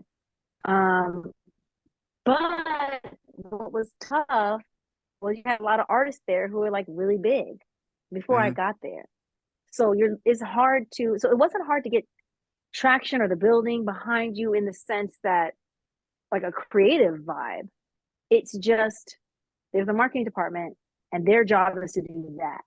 And this is their publicity department and their job is to do this. And I can tell that as much as they're kind and they're kind and all of that, but their priority is not me. I am not their priority. I can tell that this is just there's no priority. But And but they never saw a this thing where it's tension. like everybody can be on top. Like, and I mean, honestly, okay, you white should be able elephant, to do that. but wouldn't You should serve be able to do that. right. That's what smaller labels understood. Smaller labels led by Black producers who would have a crew and Motown be like, did it. "These are my artists." Everyone was on top. Motown, Right. that's true. Motown, and even look at Young Money for a while. It was like we have this, and the more successful we are, the more successful we all are, and we Mhm. spread it, and that's how it should be. But that's not actually, it's more corporate. It's Sony, so it's much more corporate culture and a corporate way of thinking. Is not like a crew way of thinking, or like, and they would try to do that, like they try to do Sony Urban Music and all these other things, but it was still very top down, So they didn't get that. And then there was I think a little bit of tension as well because there's some inner things that were happening with the people who, and I don't want to say too specifically because it's not my story to tell, but the people that I was working with, various people that I was working with, and the tensions between them and amongst themselves and the label and all this stuff that didn't have to do with me, but specifically with them. And Mhm. so that kind of made it pretty difficult, I think, as far as like, because it was going all the way to the top.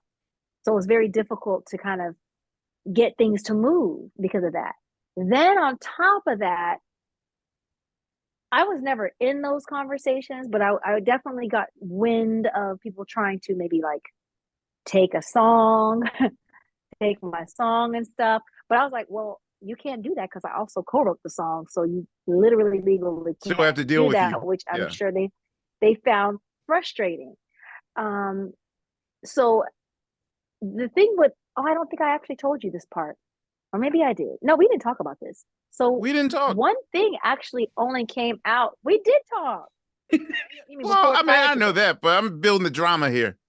We never talked about this though. Oh, God, Drama. did she That's freeze? what you get. Did That's she freeze? That's what you get for putting so much drama in the world. Did you freeze? Unfreeze, Ahmir, please. I swear to God, I thought she was praying that last one when she went Please like this. unfreeze. Come on. That's Come on. Lonnie. He like this thing over. Ladies and gentlemen, we don't necessarily want to gaslight you visually. So what happened? What had happened was about 5 weeks ago, we had a Wi-Fi discrepancy, and then it became the most hilarious game of kick the can down the road. Yeah, we'll do the episode tomorrow. All right, well, next week's cool. Ah, damn, I'm out of town the week after. Well, damn, I'm going on tour after that. So now here we are, janky as possible. We're not even going to try to. This is good though, Ahmir, because you know what? You know why I'm excited why we're 2 months later? Because I can talk to y'all about the picnic. I can talk to y'all about Amerie performing with the Go-Go Band. Right. So I'm excited. So I'm no shade, but things But happen the way they should. We did weird enough stop at the entry point. We did. It's crazy that we spent an hour 40 minutes in social foreplay talking about life and our philosophies. And right when we get to one thing, her recording career, 1 hour and 40 minutes into the conversation. All right, so and I'm glad we have this time because then there's a lot of things, a lot of nooks and crannies that we didn't pick up. For starters, Fall in Love is one of the shortest I almost consider it an interlude more than I consider it a full-fledged song. Was that truly the goal? Like, it was technically the intro. Technically, it was that's why we put it first. It was the intro. It wasn't made to be the intro, but we were like, this where the sequencing goes. This is the intro, and it is the intro to the album. It's the intro to me. I felt like that was a perfect song to introduce me. I was like, if I could encapsulate who I am as an artist right now, I feel like this is probably the best introduction that I have right now. And I feel like it works perfectly. So it was an intro, and it wasn't going to be the first single. Talking to Me was the first single technically that the record label had chosen. And then I was fine with that. It was a little slow for me, to be honestly, to be the first single. I was like, I don't know, it's a little slow to be the first single, and really? Maybe something a little bit more aggressive is what I wanted. But I was like, I don't know. So I was like, that's fine. We shot the video and everything. First thing I was like, wow, this is something that we would rhyme to. And, there's been sort of marks in history to where non-MCs were picking music that was almost MC ready. Because I remember, the day that Mary's My Life came out. Matter of fact, didn't you give us that cassette, Laia? I remember you being in we were like doing DC heavy. Like we were in the DMV doing Howard and our usual promo thing. You were in the van with us. And I remember like we just got in a promo of Mary's My Life. And suddenly I had the same issues with the music as my parents had with hip hop. Because it was like, wait a minute. Derivative. Why is she singing over a loop? Why? This is just for rappers and rappers only. Like, and when My Life came on, I was crying foul. Like, no. Using Roy Ayers. That's can't us. take Roy Ayers' song and just put her own lyrics on top of it. And she can't sing over it. Like, she's just singing over hip hop beats. I remember that was the big complaint. Right. And then someone said, well, so it's cool for Brand Nubian to rhyme over it, but it's not cool for Mary to do it. And I was like, yeah, but R&B people are supposed to create the music that we want to take, but they can't button line in front of us. That's how I was thinking in 94. What a time. And it's even though like since that point, people have done it. When Fall in Love came out, that was like, wow, finally there's a producer that musically kind of thinks like I do. Like I felt like that was the closest to a non-commercial, like it just sounded too real to me. And I was just like, whoa, who's this? And there's some samples in Fall in Love, right? I'm trying to think. Yeah, there is. No, there is. What's the sample in for? Oh wait, I'm thinking about the One Fall in Love remix, which is crazy. Gene Carn. What? Gene Carn? Yeah, man. It's the art of flipping. What's the sample in the One Fall in Love remix? Oh, We always felt like that should have got more play too. Was it Aretha? It's at the beginning of a song. It's the beginning of something, huh? It is. It's. Come on. Oh, you're supposed to know all of these things. I like, know off the this. top of your I head, know. like an It's encyclopedia. Oh, my memory. Disappointed. Hey man, I'm rusty. 50s. It's okay. It's the 50s. No, Keep it's remembering- not. I know. Okay. No, it's not. It's the 50s. weed. Yes, the Ebony's. It's Thanks, Philadelphia Dave. International. Yes. Okay. Ooh, Ahmir, shame. I know. I failed my city. I'm sorry, I failed. Yeah, but for me, at no point did anyone at the label say, "Yo, make this joint into a full-fledged song if we're going to shoot a video to it," or is that just No? Some people did ask, like, "Oh, it's kind of short. Do you want to make it longer?" But then I think we agreed. Everyone pretty much agreed from the jump that better to have people want to repeat it than have it go on too long. See, you're ahead of the time. See, now we live in the age where most songs are under 2 minutes. You know, Really? I think that's short. there's an artist now whose complete album, like the average song is like under 2 minutes and 15 seconds. Like that's Wow. we live in, like, it's so weird. Not only socially and politically, not only are we emulating the 50s, but even creatively, you know, which tells me that, okay, the rebirth of the album era might come back maybe in the 2030s. Like, yeah, in the 2030s. Yeah, I agree. You know what? That's a good point because, you know, we always want whatever's going on now, then the pendulum swings. And it's, you know, I think you mentioned the 50s, and then I think about even like just throughout human history, like thousands of years, we have a way of thinking that whatever's happening now is the first time that this has happened, or that we're on a progression, It's like the end like of an it. incline, right? It's the end of it, right? But everything's just cyclical. Like there's nothing they say there's nothing new under the sun, or I think that's actually in the Bible, but everything that's happened has already happened. Whether people are thinking like this is a super progressive idea, it's like throughout human history, there have been times where things have been way over here and way over there. We just repeat because we're still the same beings. The only thing new is technology, it feels like. The only that's new is technology. I wonder what kind of sounds, like if someone's playing like an oud or whatever, like back in the day, and they're like, "Oh, this is kind of, I like that beat. It's kind of like fast," and then things are all slow again. I don't know. No, you're right. I mean, because look, when the Summer of Love happened with Woodstock, you would have thought, "Oh, this is a rival of something new." No, Woodstock was the end of that period, civil rights period, the Summer of Love. When Saturday Night Fever came out, you would have thought that was the arrival of the disco era, 1977. Here it is. Nope. The backlash happened immediately. And sad to say, when Thriller happened, you would have thought, hey, this is the arrival of Michael Jackson. Where now we could sort of kind of say Thriller was Pinnacle, the ending of Michael, the undoing of Michael Jackson. Word is bad. Speaking of Michael Jackson, you know what my cousin No, told me dude, the other he's day? my idol. This is it's not shade or whatever. But It if you just look also at make it, me scared about where bad comes in the conversation. But that's just well, because the thing, see, the thing that at least he was genius about was that in his mind, like I've always been historically afraid of kids are so damn honest, like they don't know how to be cynical, or they don't know how to be they don't know how to bullshit you.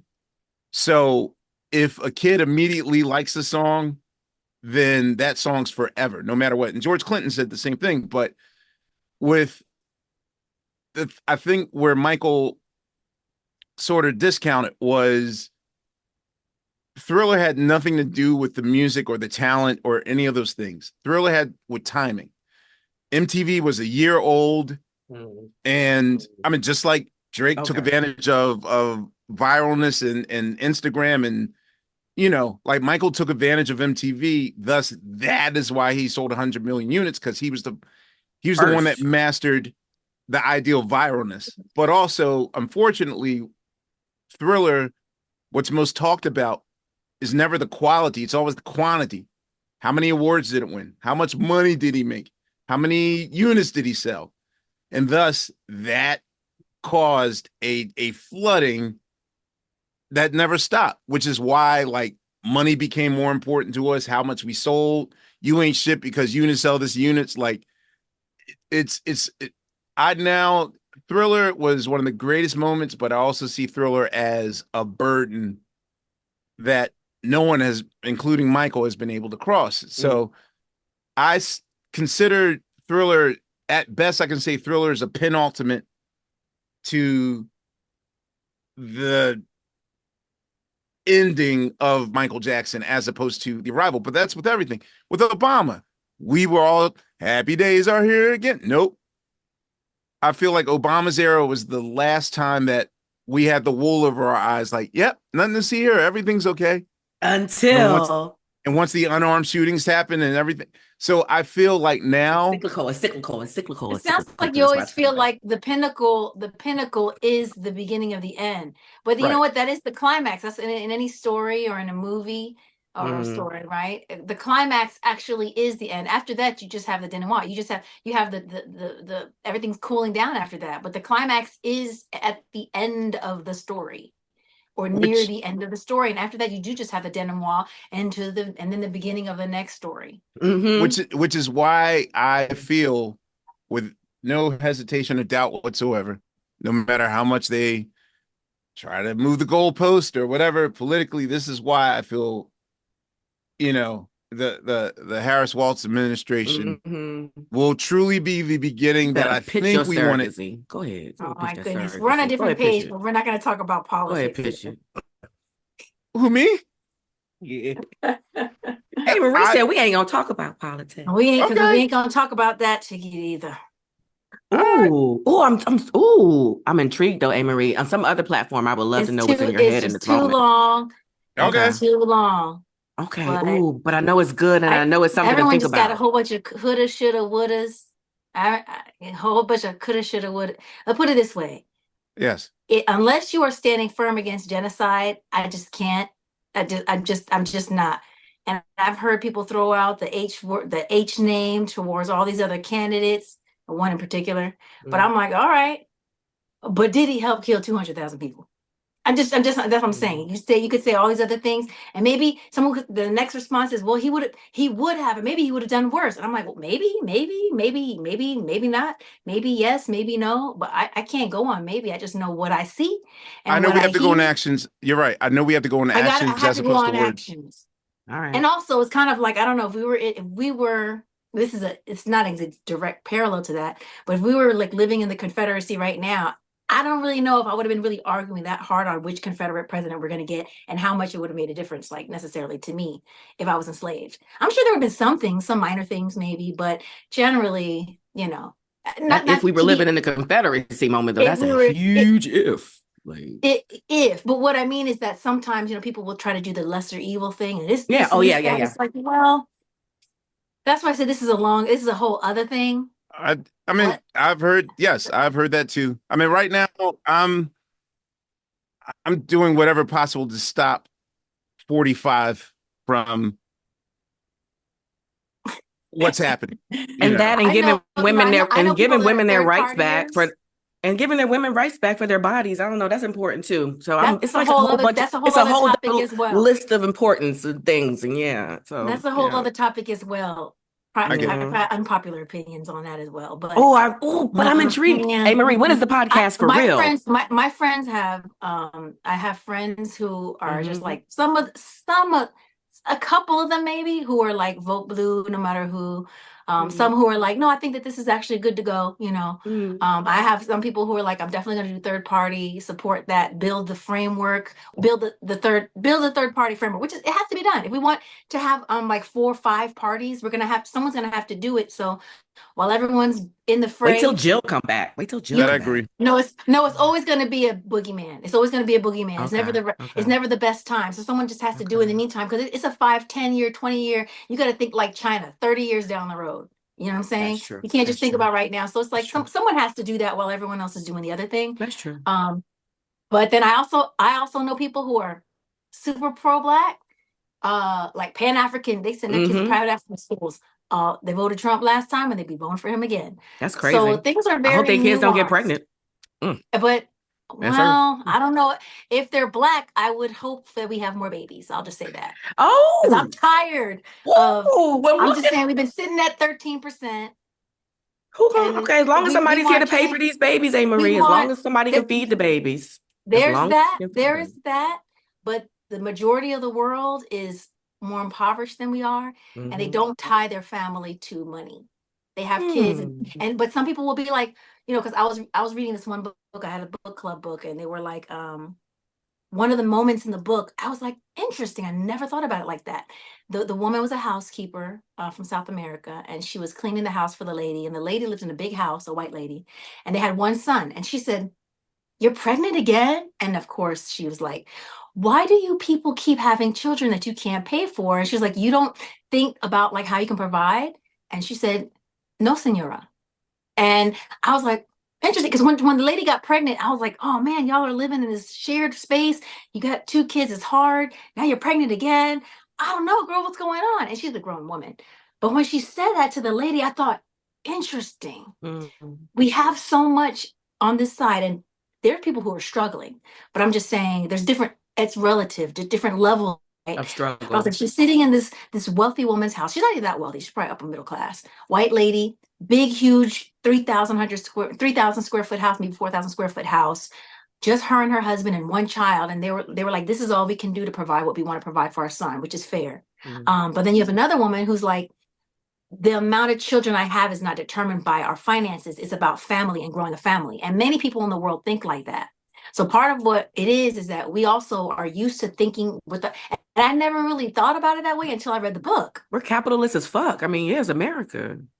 So it's like, well, when you're like, yeah, when you're throwing all the women into the workplace and everyone's feeling like they don't have enough to survive and everything, inflation, you can be like, man, you got to pay for this. And I agree. But also I can see the other side and say, well, people make do with a lot less and still have 5, 6 kids. And so there's no real answer in there. It's just more of a question and a perspective, something to think about. But I just know myself, I'm not on the page of like, when it comes to like those women's rights, I have mixed feelings because I know that when it came to the Black population anyway, it wasn't because they were like, you need some rights. It was like, it's too many of y'all and we don't want that. So we're going to put this here and here and here. Now, what y'all do with it is what you do with it. But I'm just saying, I'm not going to be waving the banner and say this a black and white thing. It's individual. But which is nice to have the choice. I'm not happy. I'm not happy. I'm not happy that there's the majority of children, that the majority of children, the more potential lives, whatever you want to say. It doesn't make me happy that the majority of them are like, it's not 13%. It's like 25, 30% or half, or that doesn't make me feel good. You know what I'm saying? So I don't know what the answer is, but I know that doesn't make me happy. But on the other side of that argument, there's also like health issues we have to think about. Yeah, I know a lot of people just for health issues reasons have to terminate a pregnancy and yes, that stuff is real. I mean, that's what I'm saying. It's complicated, but I'm not just like, yeah, we need this. I'm like, no. The thing is, I think people are just fighting for their choice to make their choice for themselves. So just like, just don't tell me what to do. Just let me. Don't be in like my man said last night. Too many people in the hospital room with me. Let me make my choice. I'm a firm believer in body sovereignty, and you need that, but across the board. So when now the COVID, now they're talking about Mpox. I'm a believer in. I am vaccinations too, huh? I see you, Ahmir. My body. It's my body. It's my choice. It's my family's choice. It's like this is fully. I'm a free speech absolutist. I'm not for that censorship either. My friend was like, are you a little of a Pan-Africanist as well, Ahmir? Are you a little bit of a Pan-Africanist as well? I think so, but I'd have to look and see like what technically that is. But I fall into that. as well. And my friend was like, I don't know. They were trying to figure it out because, I have Republican friends, people who were independent, just across the board. They're like, well, what are you? And I was like, I've always said I'm just independent, but I was like, they're like, I know what you are. Someone just texted me out the blue. They're like, you're a libertarian. And I was like, there was a point where I thought maybe I was, because I'm just like, everybody just do what they want to do.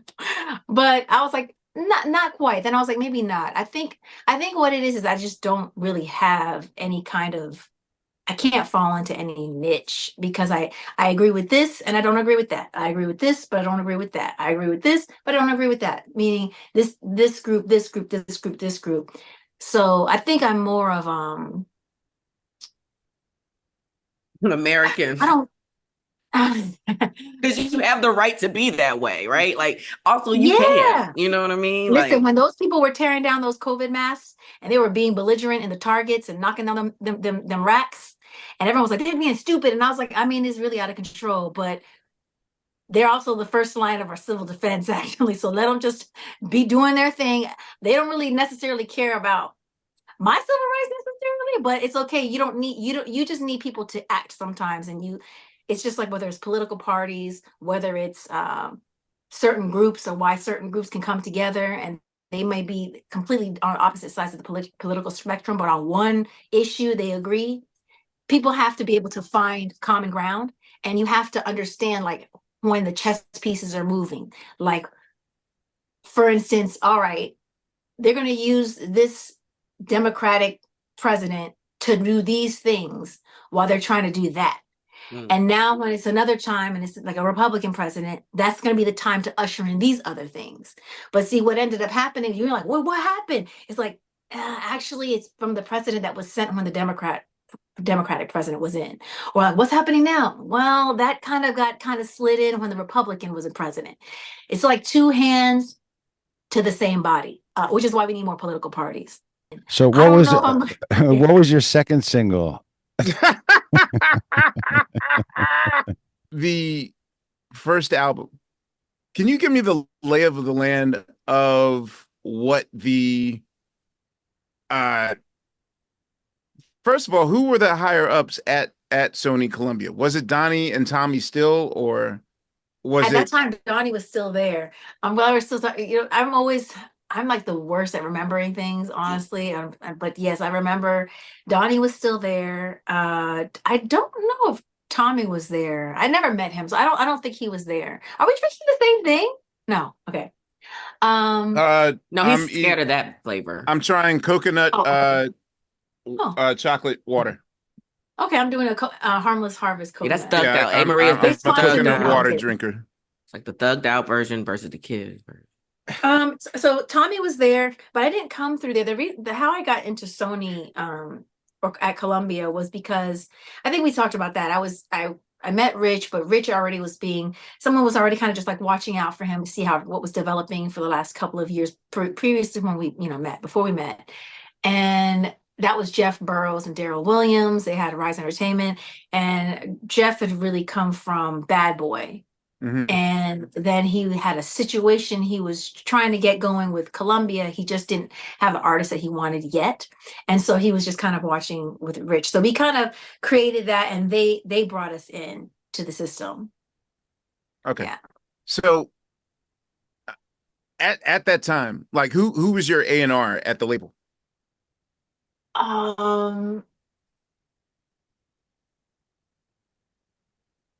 Well, the point I'm trying the reason why it's hard for me, I remember his face. I don't remember his name, but it's because we didn't have A&Ring at that time. We did our project. It was like a thing that we did, and we delivered it, and that was done. It was really just like finishing touches. It wasn't. So it wasn't like feedback and, hey, I like the no. Try go back and do this again. No. The feedback, it was pretty much like, this is great, and that was it. Because also there was Rich and I, and then we had Jeff and Daryl. They were partners, and then we had Columbia. So by that time, we had kind of already vetted it, and Jeff had already vetted it, felt good about it, and they trusted him with it. So someone hearing something, yes, they did try to get certain things finished, like just the label was really instrumental in like closing out the project, mixing and all that stuff like that. But the A&Ring for the first album, that really was just us. for that. And not first. even on that's the unusual. development. That's is because I was like, what about the vision? Where they It was had their done. hand in the vision? They didn't even have their hand in the vision. Of No, what but you I would. remember Donnie got really mad at my first shoot. I heard in the meeting he was so upset Why? It's just the about my face, right? It's just the picture. face. Not the is the shoot. So on the back of the album has the song titles on it, and it's just me on a chaise lounge or whatever, and it's just like wearing like black shorts. Are pretty. Listen, it's quite. It was to me, it was kind of tame then, but it's super tame compared to what's happening now. But it He was thought it just was like too my legs were suggestive? out. He said, what is this?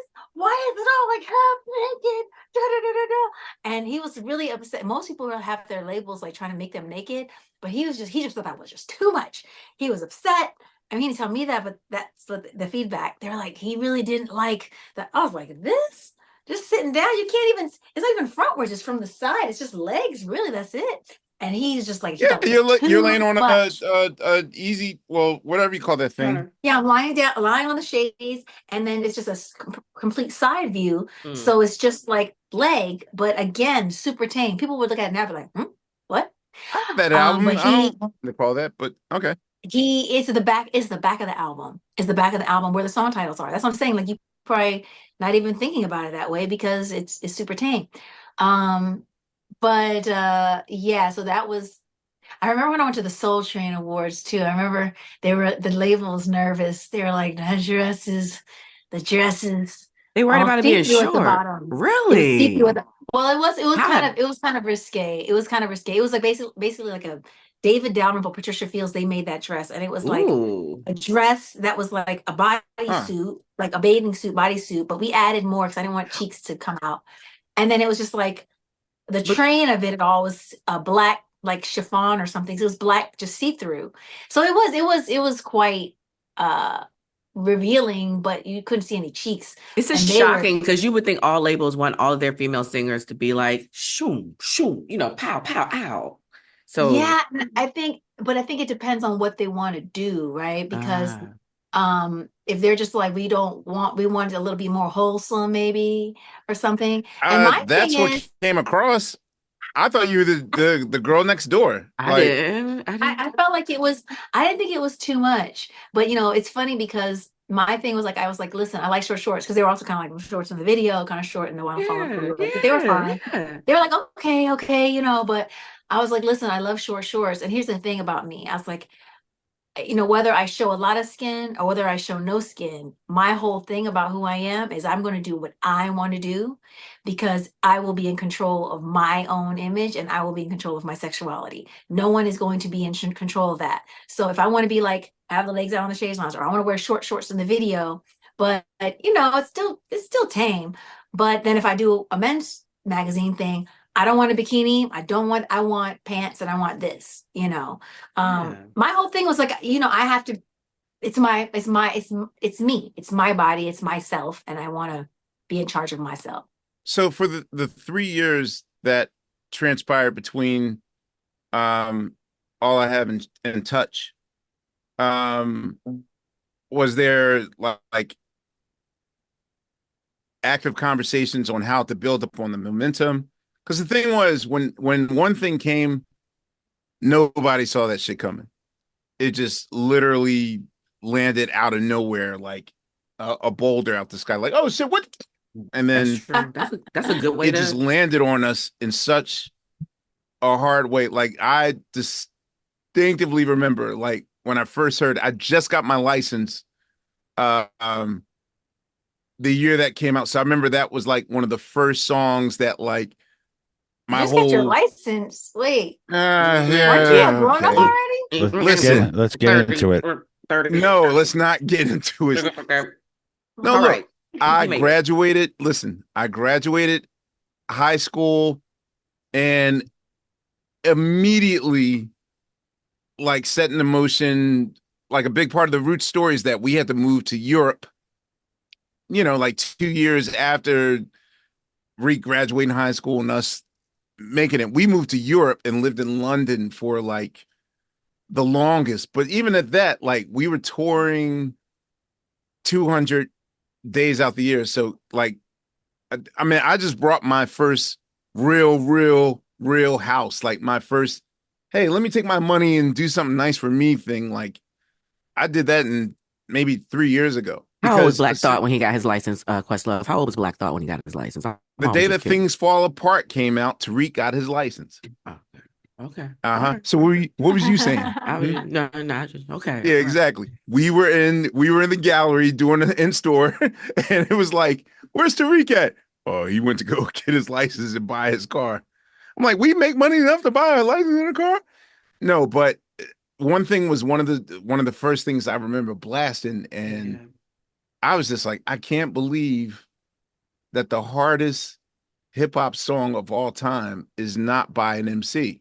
And so hip hop mixed with go-go. Hip hop mixed with go-go. Don't get me got it. all right, look, there's one conga, and that's the thing I wanted to spell.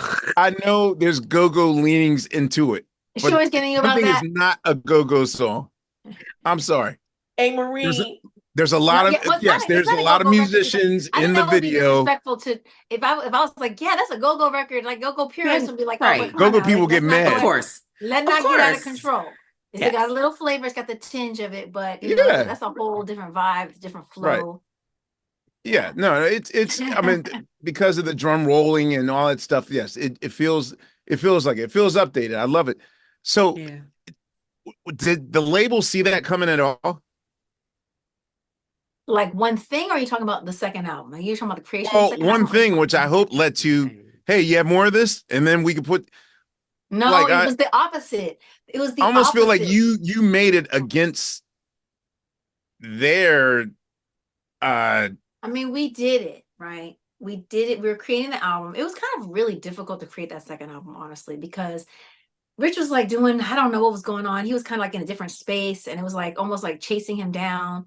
And he works in a very specific way, which is basically like in isolation, where he has to get a lot of his ideas, but he has to be like in complete isolation. So the label was also meanwhile trying to create that for him, like, you know, putting him up here or there. Also, he had different people who wanted to work with him, so there was that, but he still needed to have his isolation. And he doesn't work fast. He's more like, he takes his time, and it can take a long time while he's putting things together, while he's getting his thoughts together, right? So that was also happening. And meanwhile, it's like, okay, time to do the second album. Once we got into the flow of it, though, it was pretty good. Then I almost did like this part of the album separately. Like we did it together, but then separately, because of that timing, because it was taking so long. So like the record I did with Carl Thomas and stuff like that, that was just something that, you know, we were putting together, because at the time, you know, Lenny was also putting that project together. Right. It was really difficult.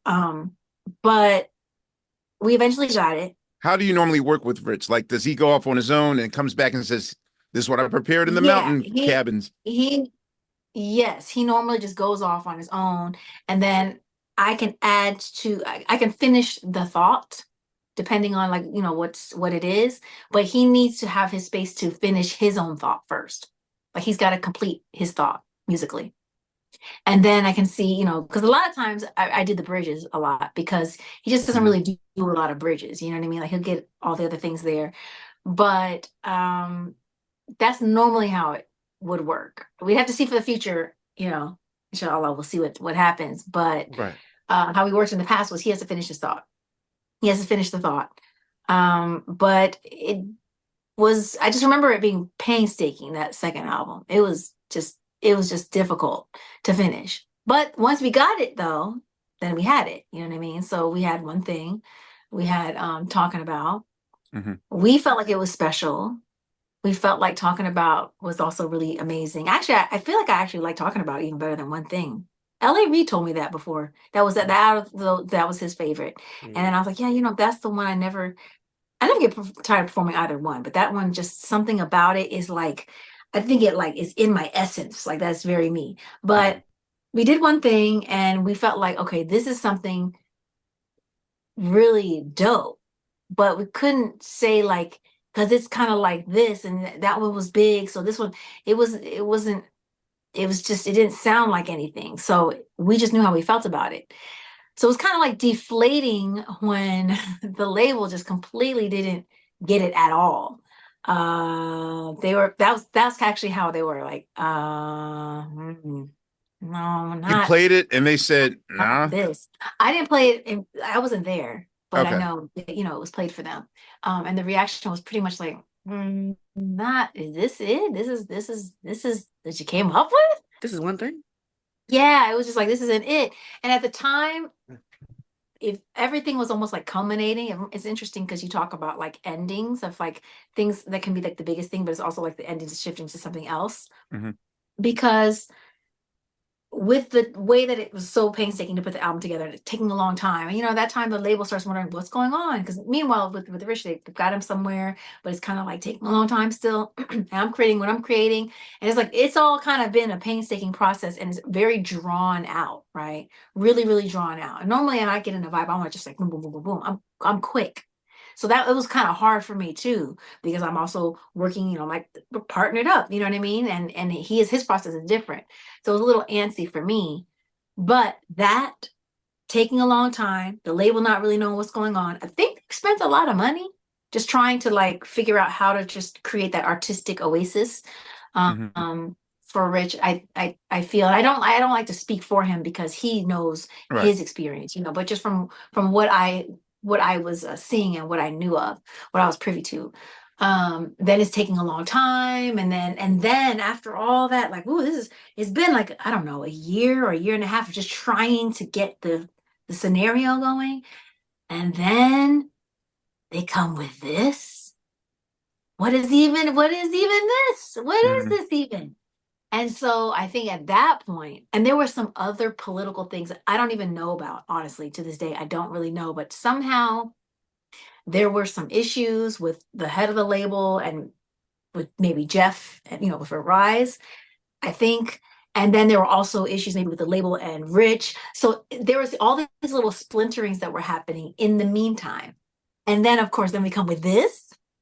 So at that time, I think it was really like, okay, I'm probably going to just like lose my deal, or that's just it. That's kind of like the vibes I've been getting, Mhm. and pretty much what we're feeling like is that I'm just about to just not be with them anymore. They're about to drop me on from the label, and I was like, I mean, the thing about it is, I was like, I don't even care about any of that stuff. I just really care about the music, and I was like, this is great, and somebody's gonna hear it. So if they're not gonna put it out, I guess I just will. I'll just give it to everybody for free then. And that's how it got out. It was really Thank you, Jesus. getting a DJ, we work with Charles Dixon, and Charles Dixon, remember DJ Charles Dixon? Charles Dixon had like this is that back in the day when people would have these massive DJ lists all over the Mhm. world, and DJs had a lot more, I feel like maybe it's like that again now. Autonomy.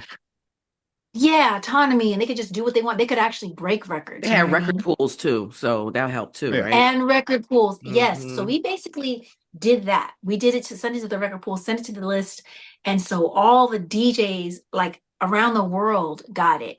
And I think the UK might have gotten it first, like a day before everyone else, or maybe half a day, because just the way that the list was sent out, or the record was sent out to the list, and they just started playing it like immediately. Like a lot of DJs started playing it right away. And that was kind of my parting thing. That was, to me, that was my, and it wasn't just my decision, because Party. Lenny also is our thing. That was the parting thing. That was like, well, you know, I'm gonna get dropped, so let's prepare for part 2. And okay.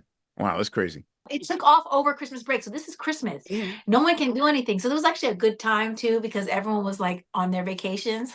So there wasn't like these crazy calls and all these things happening. And I was like, great, we'll just do this at the end of the year.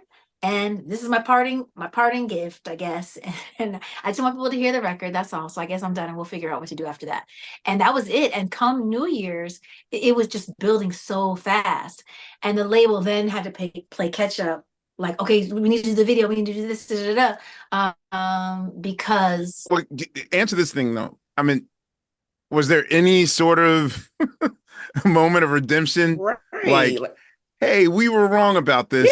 Yeah, apology. Give me flowers. no, I don't remember Delivery. A Or delivery. were they mad at you for ruining their plans? I don't. The thing that's so weird is, no, it wasn't that. and I can't say specifically because I wasn't in the meetings, but there was the feeling that they were, that would be weird though. So I never knew if that was the case. What I was going to say was they were like actively trying to tamp down the record because there were other records at the label that they wanted to pop. And so That's they were not weird. trying to That's happened. shift, they wanted to shift air the quote, attention yeah.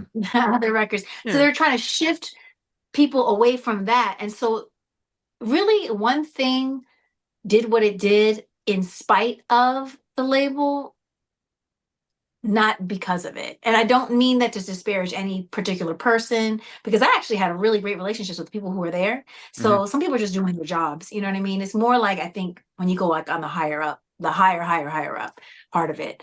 Because people who are really individually working, they're great.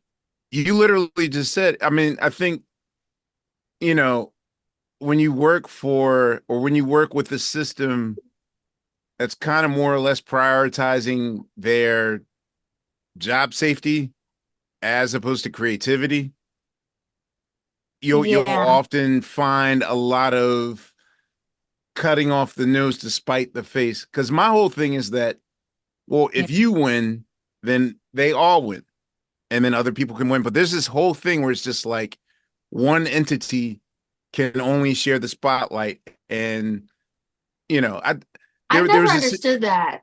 I didn't understand that, and we said that at the time because I was like, listen. And I think when people started looking at like smaller rap labels, they understood that your strength in numbers. Because I was like, listen, they're thinking too corporate. They're thinking in a very old, staid corporate way, which is this is the Vanguard one, this is the this, and this is the that. And I'm like, you want everyone to win because then everyone can help each other, and everyone, even just by the nature of being successful, it helps give you leverage for this and that. I'm like, why am I the only one who's seeing this over here? I mean, my team was seeing it. I was like, you want more artists to be super, super successful. Do you only want one or two to keep your lights on? Because that's a precarious position for you to be in as a label. Why would you want that? Isn't that the lady I just model didn't understand. though? Isn't that the lady model? Like when you go back and you talk to even some of these female singers and legends of the days, it's like one Diana, one Aretha. They can't even talk to each other. They're not imposed to like it's a thing. Even when we look at female MCs, there is one who does this and one who does that, and they cannot. There's an artist. It's that tokenism. I don't like that either.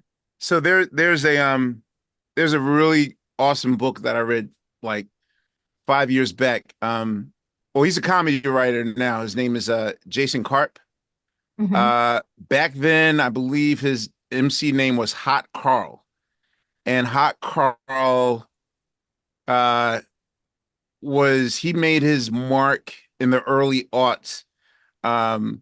Whatever the Hot 97 is of LA, they used to have this freestyle Fridays thing where they would have different people call them freestyle battle and whatnot. And this guy was at one point just had the world in the palm of his hands, and so he signs to a particular label, and in his book, his memoir is called Kanye West Owes Me $300 and Other True Stories. And basically, Jensen goes through his whole, from being a battle MC to being signed to Interscope Records, and he reveals something. So right now, the story that you're telling me is, I believe, the same story that Bubba Sparks went through at Interscope. So the way that Jason painted the story was that they were so invested in a particular money-making MC on that label that their plan was to sign everyone that was kind of like under his umbrella and freeze them so that they don't stand in the way of their star producer. And I was like, wow, I've never heard of that. Like if you were to tell this story without me reading that book, then I would have just been like, okay, she's a little bit.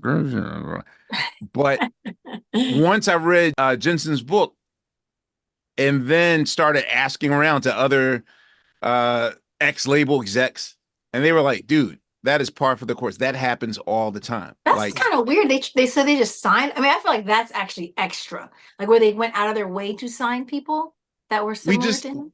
We just had Senora Matrea, that was kind of his exit at the label.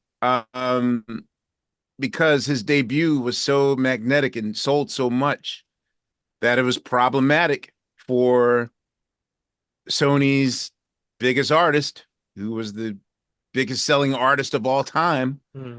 That was a problem for him, and he kind of rang the alarm a little bit, like, yo, this can't happen. And in their way, they kind of let the air out, which, you know, is kind of weird. His take on it when he did Questlove Supreme, he was very bitter about it for about 20 years, and then he realized that his life was saved because he's alive. still alive, and he realized, like, wow, that person unknowingly saved my life. Because, but you know, it's also, I personally believe that you can manifest a successful future without, like, this whole idea that if you become the biggest thing in the world, then suddenly you're going to die or meet the fate of what Whitney met or Prince met or Michael met, or, you know, this whole idea that only the biggest artists fall off the hardest. I believe that we can control that as well. Y'all are doing it now, right? If you think about it, it's like, also, you don't have to go to the same 5 white men to get a record deal to make you change your life anymore. And so that's the thing too. Like, these kids understand now that you don't have to do that. You don't need a label, and the label doesn't do as much as it used to do for, you know, for people, which you know, a long time ago. This is before I, you know, came into the music business. They actually would develop the talent, you know, help make you who you became. They really helped develop those artists. That was kind of gone when I came in, and then now it's really like they just want, I don't know, they might as well just be distribution, because they really just want the artist already to be there, have the music, and have the audience already via social media. So, you know, but people can, so many more artists can make a living, and they can do really well and be successful without that now. So that's a really wonderful thing. But, you know, regarding the story that you were telling about him, you know, only he knows himself, though. So if he says that, it's probably because he recognized what kind of like issues or what kind of demons could be awakened, if the things that were just like lurking beneath the surface. You know how someone could say, like, okay, maybe if I went down this path, I would have done really well with the success. And other people can say, actually, if I went down that path, I think I would have turned into a really arrogant jerk, because I already could sense that it would have been happening. Like, for instance, like that. So You he think probably so? senses. No, not me. I'm just saying anyone. I was like, okay. No, not me. Okay. Anybody. Just anybody, like, could say, these are the things that I think could be my potential pitfalls and issues. Because I do believe everything happens for a reason. Yes. Yeah. So even if you are a believer in that, then you really believe that there are no missed opportunities, that no one ever took anything from you, because what God has for you is for you, and no one can take what is for you if God has that for you. So it's really just you finding your path and feeling out what that is. Because if you believe that God's got you, then really, even when like your worst enemy tries to make you fall, they're doing their part in God's plan. You know what I mean? And that is the fight. And that is the fight, to continue to try to keep your mind like that. To remember that. Yeah. So even though for me, one thing is your Monster single, my favorite album of yours is actually Because I Love It, which, that is so interesting. Please explain to me why. I feel really happy though. Well, because it also happened to Khalees. Like, Khalees' second album never came out in the United States. I had to go overseas to find Khalees' Kaleidoscope album. And that's the same. Because I Love It was all over Europe, but not in America. Like, what happened with the Because I Love It project in general that it didn't get any light whatsoever in the States? What label was that? What was it? Because I Love It? Was that Columbia as well? Columbia, yeah.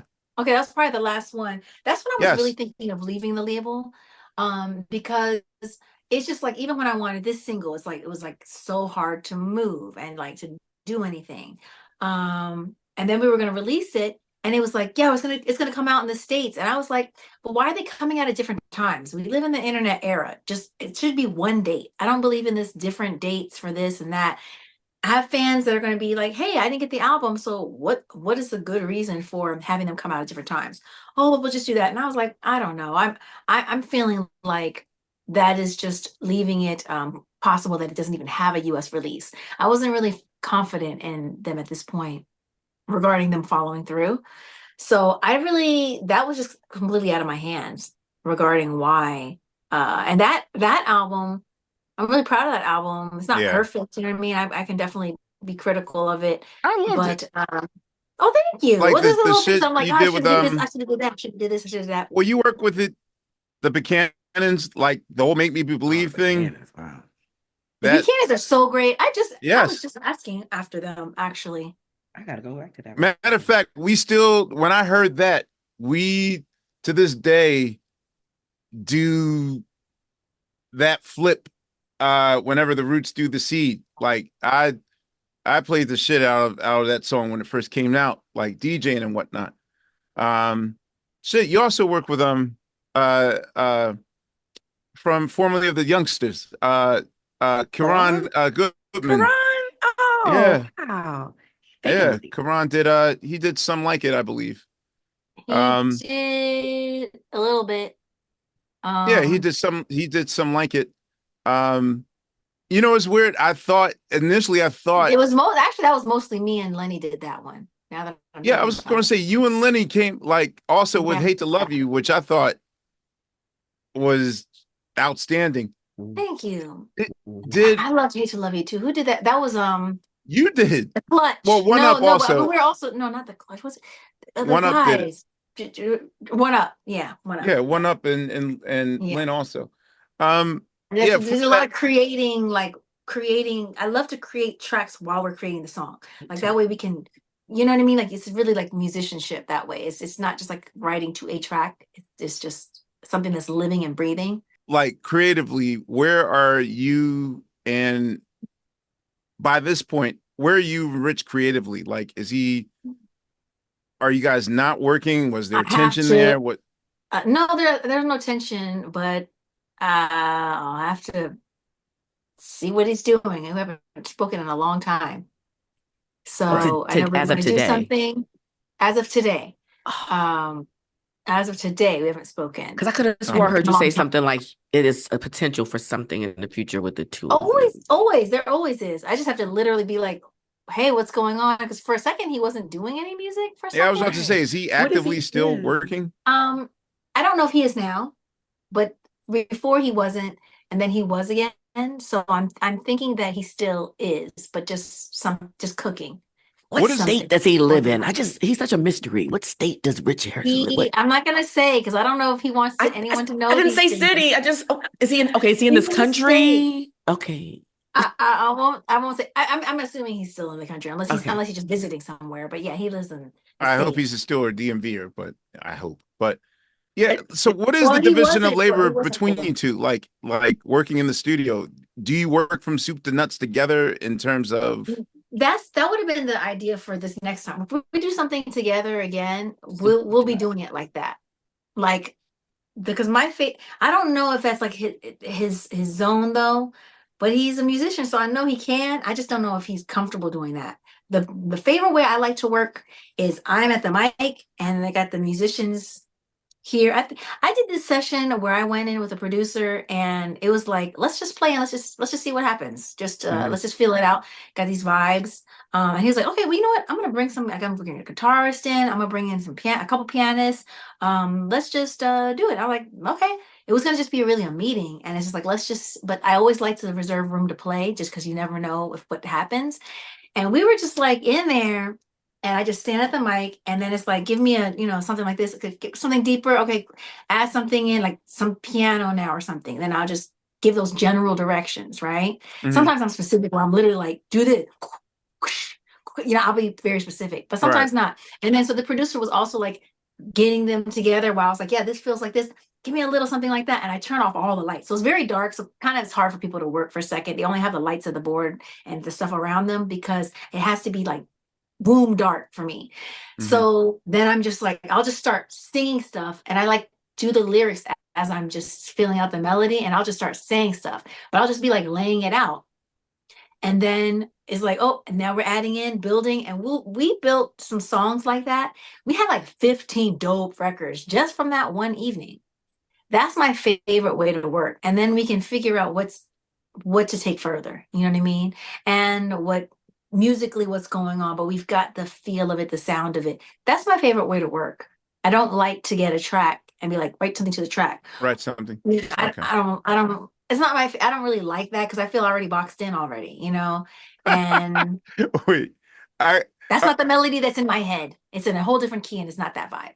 so okay, I'm only laughing because I prefer to work the way that Rich does. Like, I need silence and I need isolate. Because if I'm in front of somebody, I'll be less like Steve will.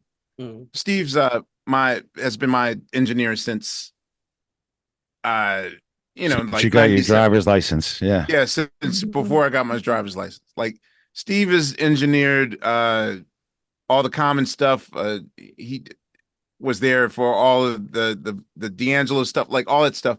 So, I don't feel stupid or silly when I'm trying to experiment that may or may not work.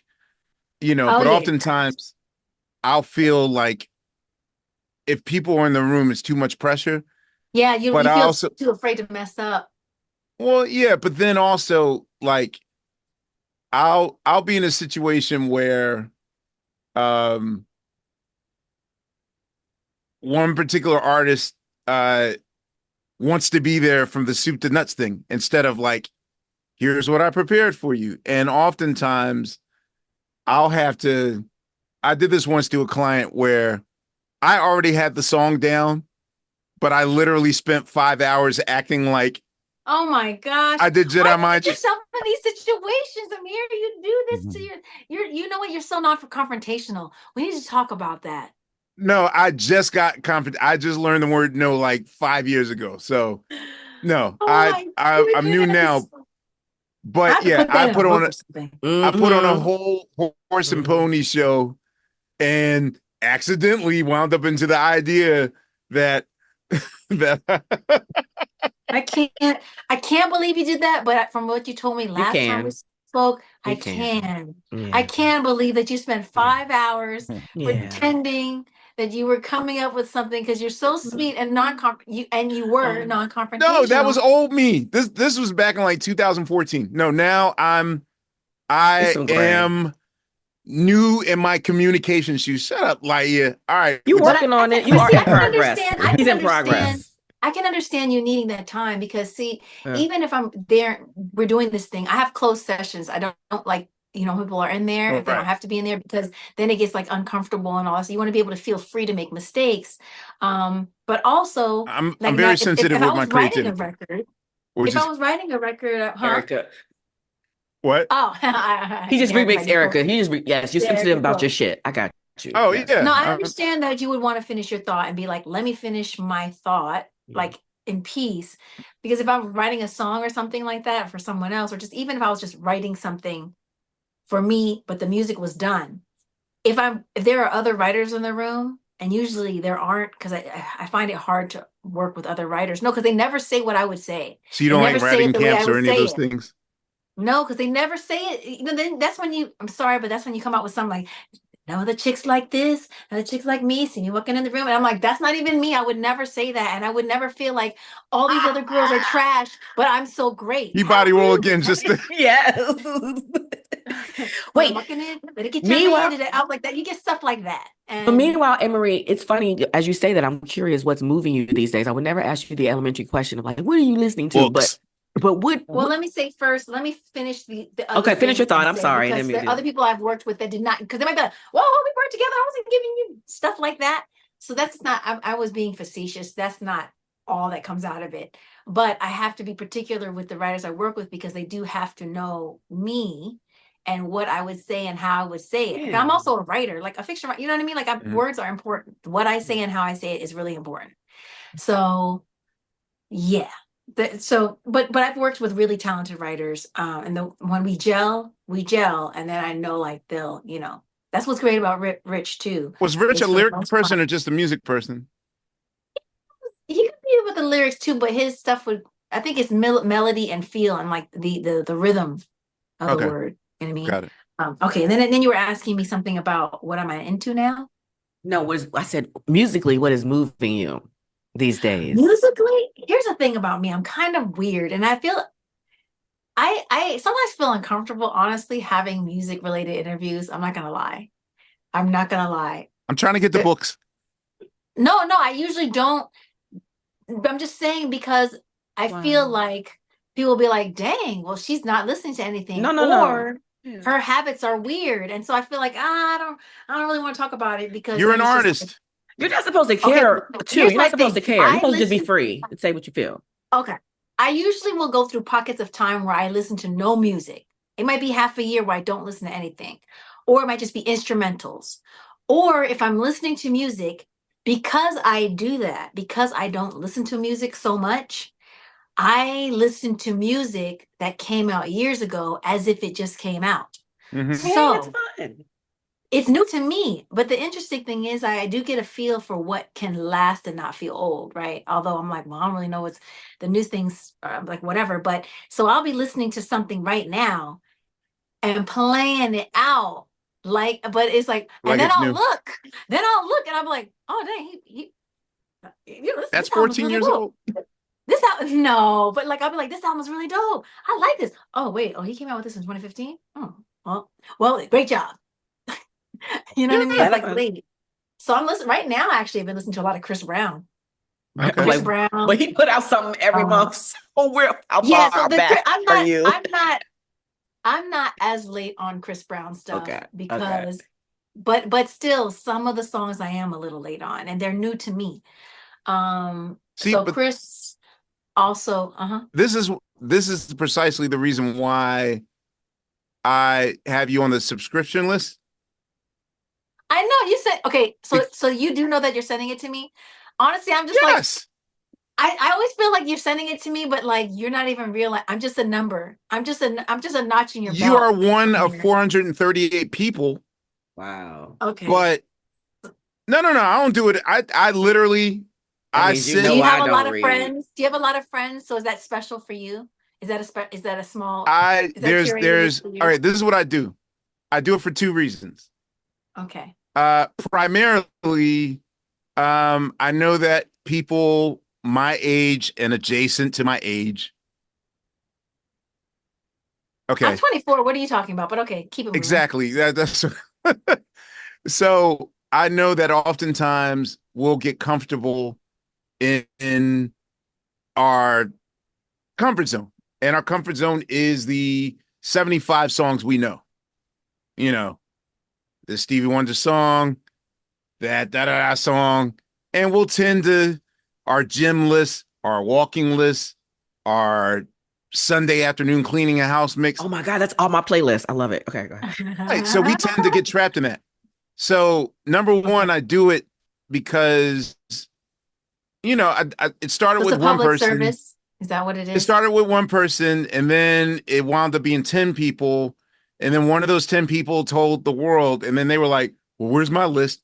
And then it wound up being 430 something people. You're So one of just those for people. the millions that are Okay. listening, because they're not the 400. These are the playlist conversations you're talking about, your Spotify Yes. So, situations. right. Yeah, Ahmir But- will actually text.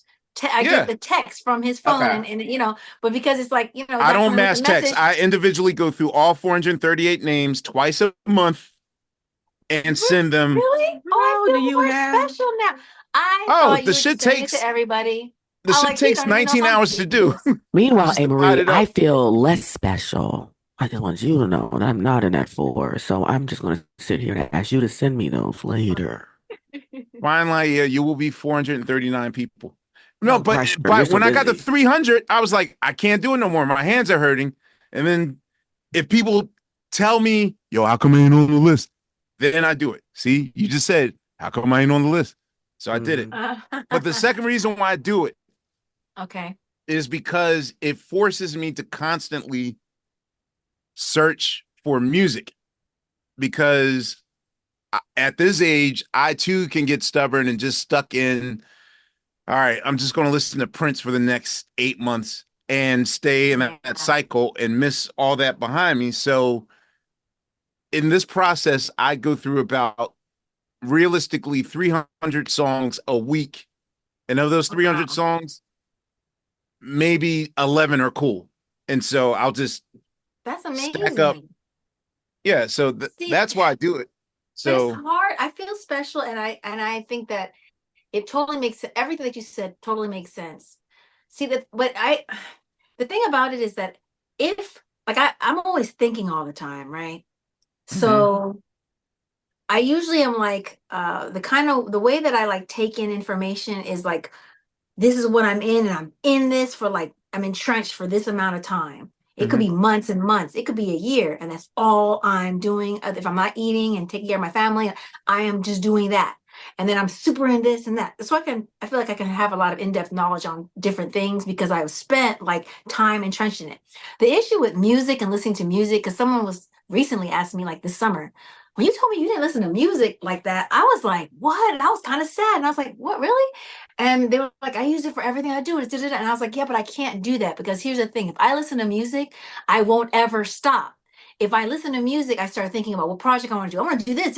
Then I'm thinking about this and that and the colors of that and what I want to create and what did they do? And that's really interesting. And now I'm going down a rabbit hole. I will do nothing else but only that.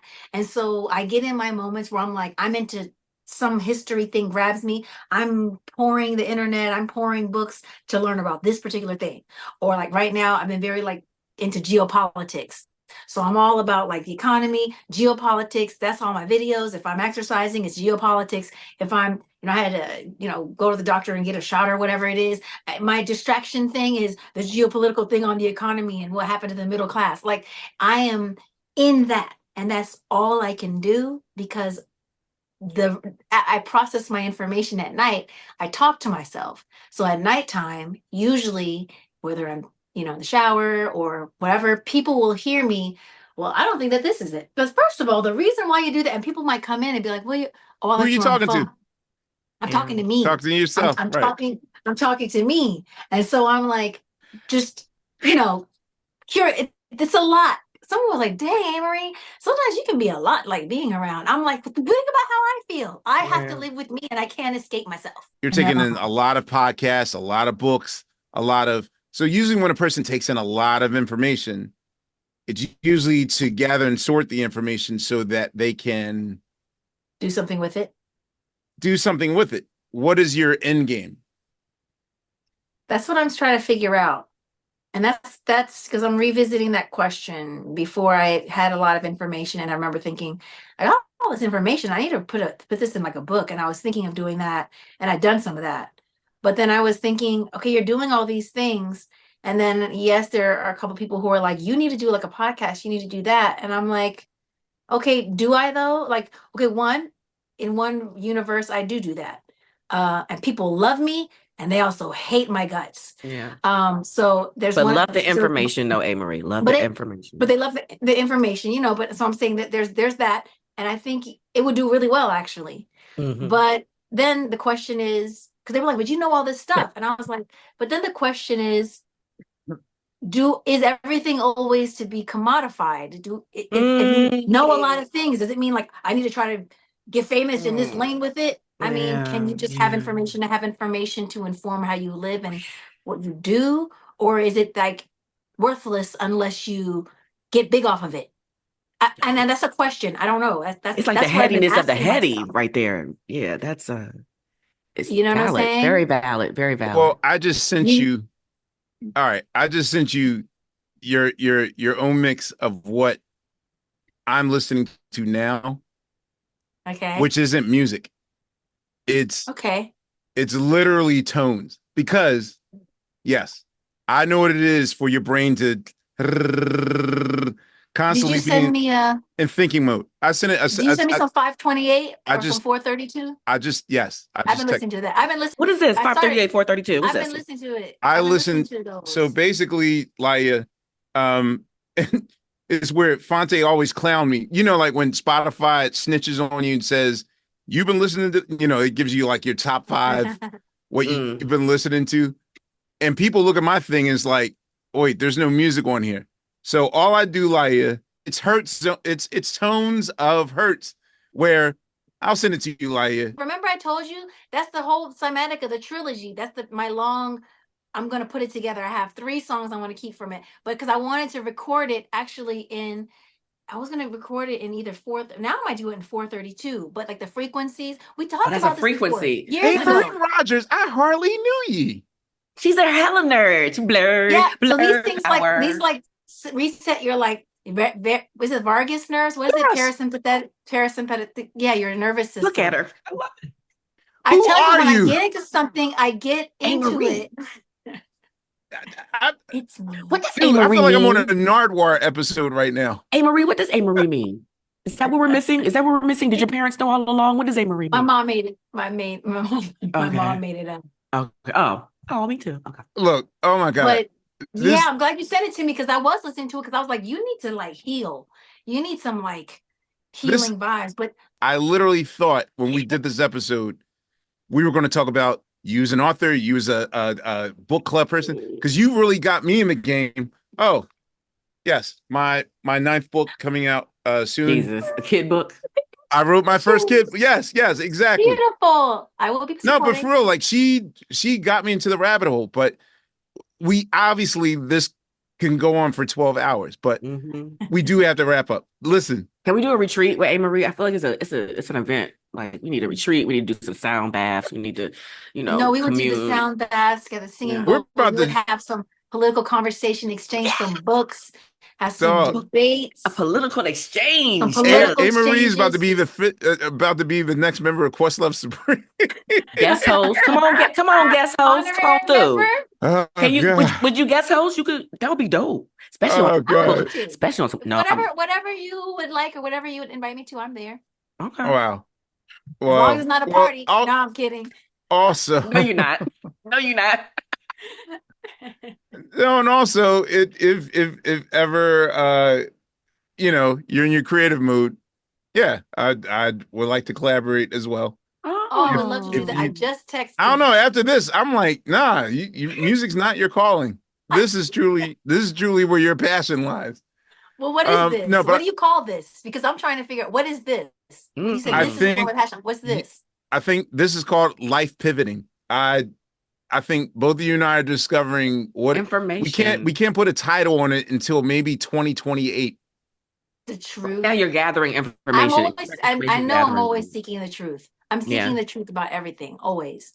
But I don't know what to call it. And that's why when you were asking me what I would want to do with it, or my friend was like, you should do the podcast. I was like, I don't know.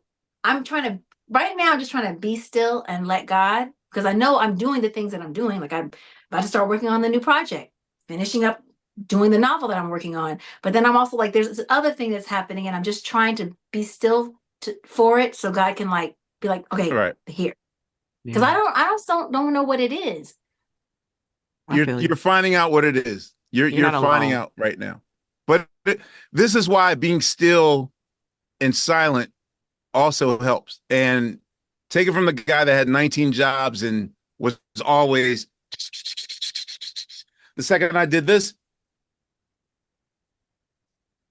the answer comes to you. I promise you.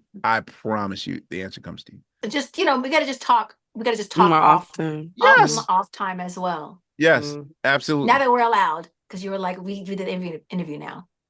Yes, we're allowed. Ahmir told you he couldn't have no real conversation until we did the podcast because he didn't want to spoil it. Exactly. That's it. Exactly. Now we're friends.